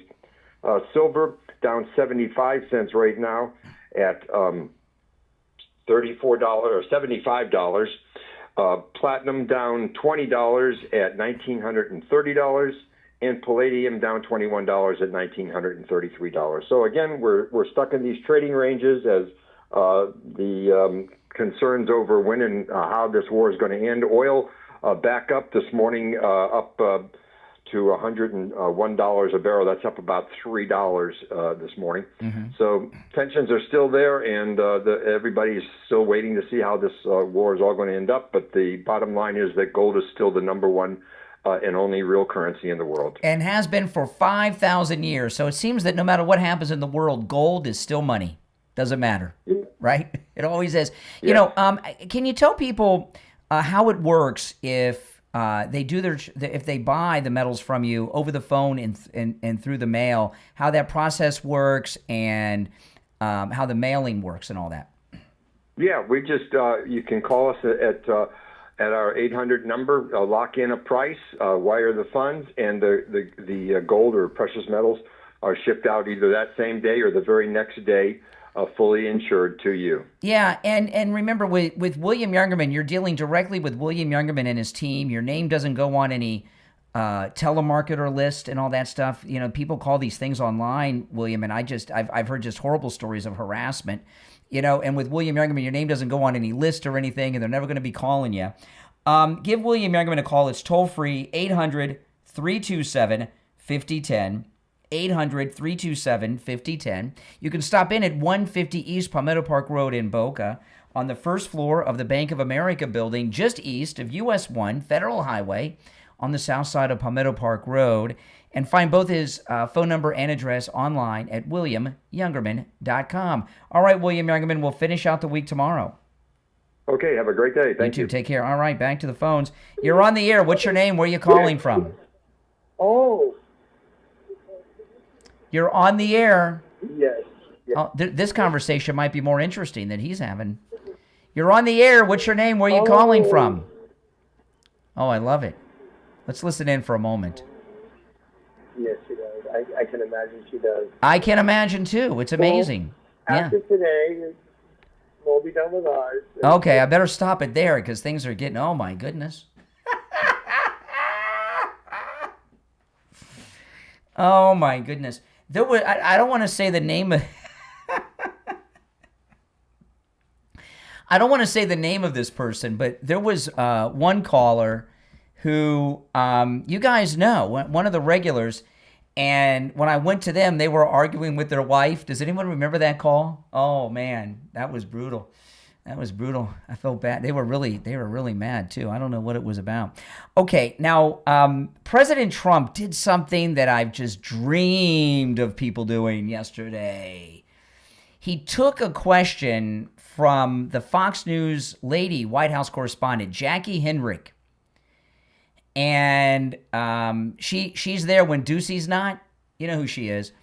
And he brought up something that I've never heard anyone bring up to these reporters. Listen to this exchange. Did you have a problem with Prime Minister Netanyahu? When her husband votes against me all the time, can you imagine? I don't know what's with him. You better ask him what's with him. Her husband, she's married to a certain congressman. He likes voting against Trump. You know what happens with that? Doesn't work out well. I don't know why he does. But Mr. President, are you going to want? When her husband votes against me all the time, can you imagine? I don't know what's with him. You better ask him what's with him. Her husband, she's married to a certain congressman. He likes voting against Trump. You know what happens with that? Doesn't work out well. Oh my goodness! So Jackie Henrich, she's 37. She's married to this 52-year-old Republican, and he's not one of the famous guys. But Trump said he votes against him, and he's really, what he's telling Jackie Henrich there is that he might primary her husband out of his House seat. You know, I'm so excited that the president did this today because these people in the media in Washington, they have so many ties to politicians that you never, ever hear about. You never hear about them, right? And it's so incestuous up there. And, you know, and I think they should be required to tell you when to the viewers that they're married to someone, right? Like Fox the other night, they had the guy doing commentary on the elections the other night, and he's married to Meghan McCain. People need to know this, the Dominishi guy. You know, I think people have a right to know. You know, I mean, how fair and balanced is Jackie Henrick if she's got this rhino husband in Congress voting against Trump all the time, and she's asking gotcha questions? Now, the Raul Castro indictment, we must have some agreement going on with Cuba to hand over Raul Castro, who was Fidel's brother, former president, and he's really a bad guy. He was the enforcer and interrogator and head of the secret police when Fidel was alive. And Obama went to a baseball game with this murderer, Raul Castro. Remember when he was president? Here's Jen Psaki talking to Obama's speechwriter about this yesterday on MS Now. Oh, it doesn't want to play. Hold on, let me re-queue it up. Hold on. I got to refresh it. I hate when that happens. Hold on, let's go here. With the video that Secretary of State Marco Rubio put out today. Yeah, okay, now it's working. In Spanish, it was a Spanish language message. What do you think? Who is the audience? What is he trying to achieve for this video? The audience are Miami Cubans, Jen Psaki. What did you make of it? Well, you know, Jen, as you remember, I negotiated the normalization of relations with Cuba, including with Raul Castro directly. Traveled to Havana with you and President Obama in 2016. So I've thought a lot about this. That video was extraordinary in its hubris, tone deafness, and hypocrisy. I think the audience for that video was not the Cuban people, most of whom probably won't even see it. The audience was kind of Rubio's own political base, the more hardline Cuban Americans, mainly in South Florida, who have wanted there to be a regime change, you know, since the Bay of Pigs invasion, when this was last attempted. Don't you want a in the regime Kennedy change? Administration. And just very quickly to go through it, the absurdity of it. Look, yeah, I'm not here to defend the Cuban government, but the reality is, but he's going to. The scarcity in Cuba is not because its leaders stole some money from the people. It's because there's been an embargo for decades that denies basic goods. And okay, now I want to share this, okay, because I was listening to the liberals after this indictment yesterday in Miami against Raul Castro. There's only two countries in the world that have an embargo against Cuba. And until a few months ago, there was only one. The only countries that have an embargo against Cuba are the United States and Venezuela. And Venezuela only started their embargo when we took them over. The rest of the world does business with Cuba. The rest of the world does business with Cuba. Canada, Europe, the Caribbean, everyone but us. And they want to tell you it's not a failure. This is an Obama speechwriter and senior advisor. It's not the failure of communism. Oh, no, it's the U.S. embargo. Every country in the world does business with them. And we're only one. So it's obviously, including the whole Caribbean. So it's obviously the failure of the Cuban system, the communist system. And our embargo, until President Trump put this hardcore embargo on them, hasn't even been a full embargo until the last few months on Cuba. But that's what they're always trying to sell you. Denies Cuba access to the international financial system. No, Cuba's denied access to the international financial system, not because of us. Castro never paid his bills. Cuba has no credit. So they can't get credit around the world. They have to do everything in cash because they don't pay their bills. And because there's been a full blockade on Cuba for months, which has denied them fuel, which has led to power shortages, which has killed people, because if you cut off power to hospitals, people die and children are malnourished. Let me tell you, if people were dying in the hospitals because of this, it would be all over television. The Cubans would be showing it. Second, the absurdity of him talking about the corruption of billions of dollars being stolen at the same time that Donald Trump, his family, and his cronies have been looting literally the American Treasury or leveraging. Oh, now back to all that nonsense. That's not true. So, but Cuba's problems, all of us just began 2 months ago. So since Castro took power, it's been a paradise down there? I don't think so. It's been a dump ever since Castro took over. Now, I want to talk about Jupiter Joe Thomas and annuities.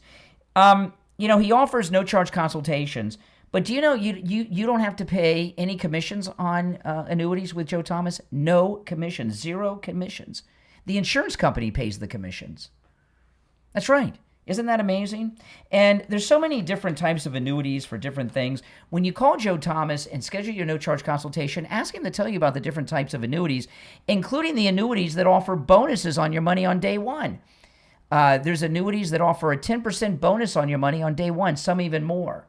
But for the 10%, so if you invest $10,000, on day one, you've already made 10%. Now you have $11,000. If it's $100,000, you made $10,000 before you even end the meeting. It's amazing. Give Joe Thomas a call. And with an annuity, of course, your nest egg is never at risk. And you're guaranteed a monthly check deposited into your bank account each and every month for the rest of your life. 561-743-0999 is his number. Give him a call. Schedule that no-charge consultation, which you can do in person in his office if you'd like, or on the phone or through Zoom. 561-743-0999.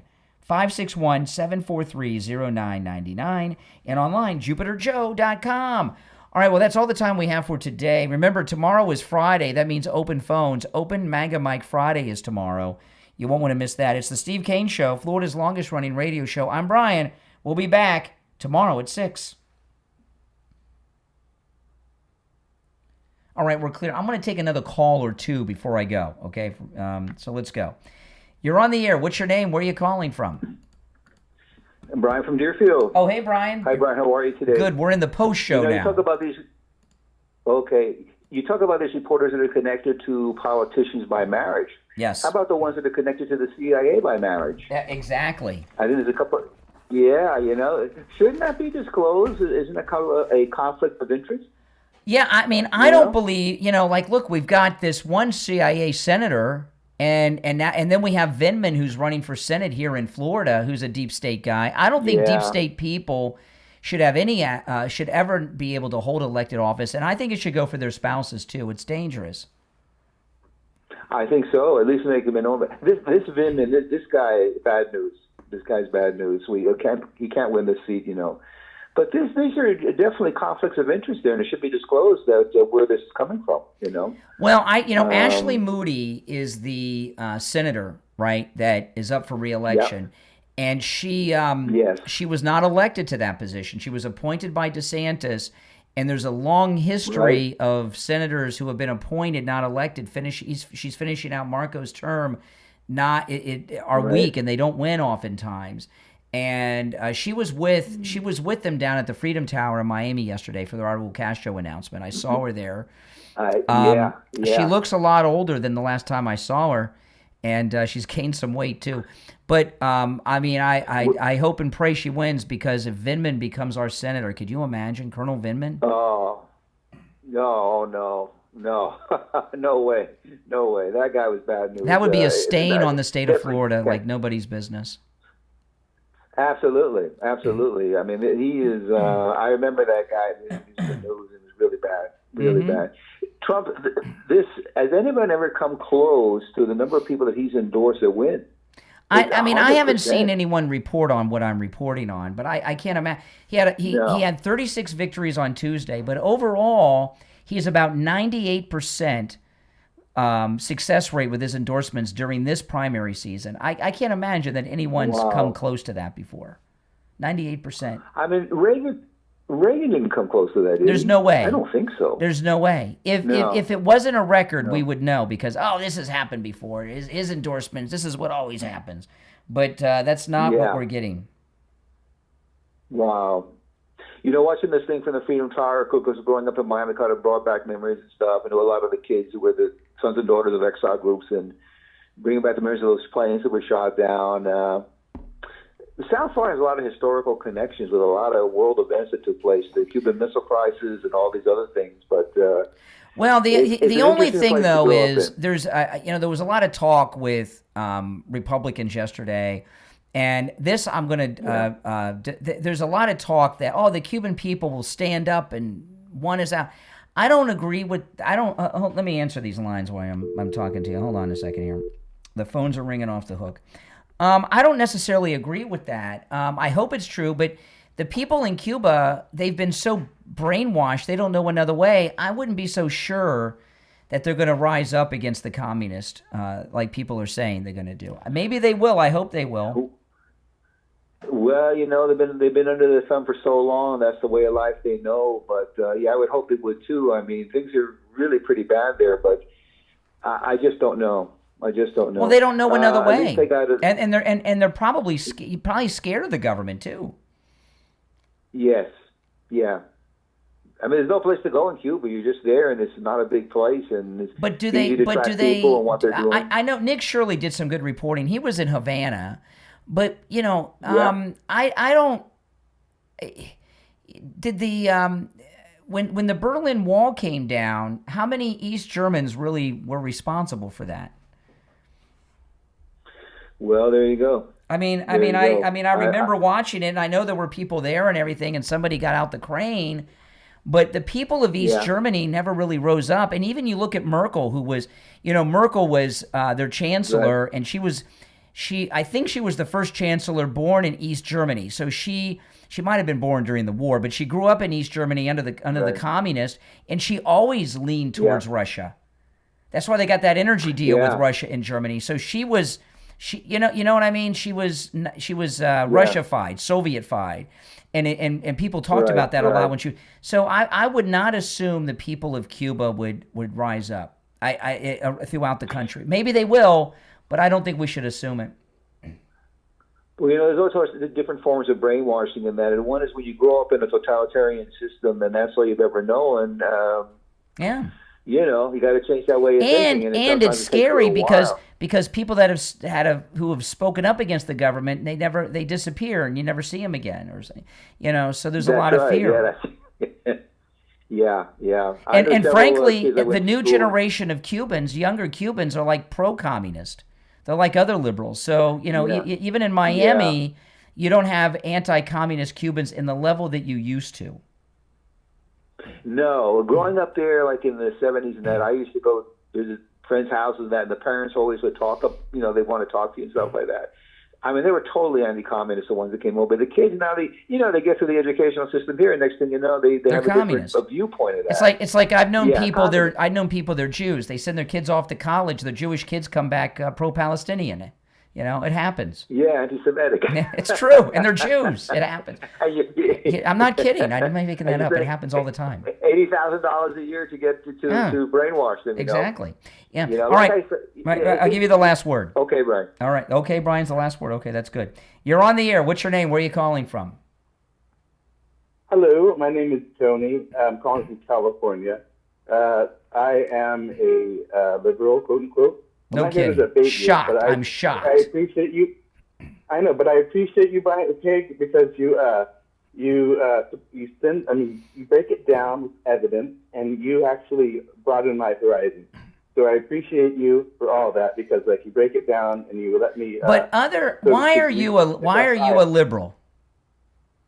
Okay, let me break it down. So when you're younger, you think being a liberal is all cool, right? I'm in my late 30s, and you and other people make me question that, and I see some things I disagree with. But for the most part, it's for me, it's logical. You break it down to me and let me understand. Mm-hmm. And my fellow friends that are liberals, I hate it because I wish you would see the dialogue that you're providing, and what they resort to is calling you worse names, Nazis. You guys call us libtards. I grew around sports fans. I don't really use libtard too much. I don't like libtard. Sometimes you'll hear me say liberally impaired, liberal lunatic, stuff like that. Yeah. So it's not a debate. I'm just telling you, thank you, because you let me see all sides of it, and the evidence videos that you post. It gives me good research. It makes me question maybe I'm just not a liberal.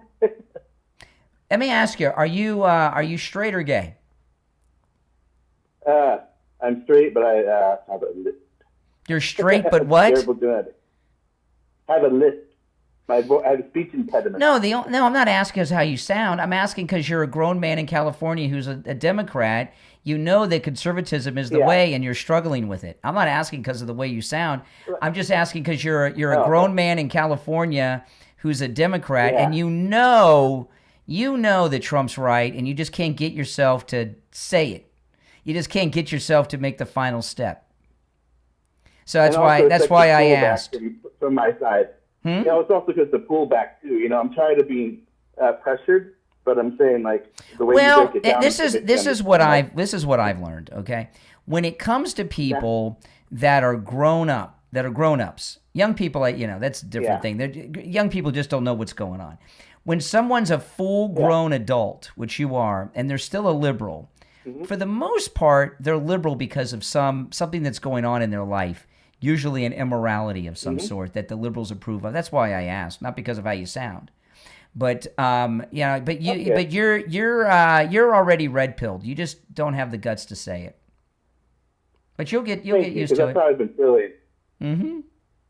Okay. All right. Well, anyway, thank you for all what you do, and thank you for broadening my horizons. All right. Well, thank you. All right. We get a lot of calls from California today. You notice a lot of calls from California. If you're new to the program, welcome, and please subscribe. And the rest of you, could you do me the favor of liking the video? You know, liking the video helps grow the channel so much, guys. When you like the video, YouTube recommends the video to people that have not yet found the channel, and that really helps a lot. So please like the video. And if you get the hype option made available to you after you like the video, please do that too, but you may not get that option. But most definitely like the video. And those of you that are new, please subscribe. My name is Brian Craig. This is where MAGA comes to talk. I'll see you this afternoon on the podcast. Take care.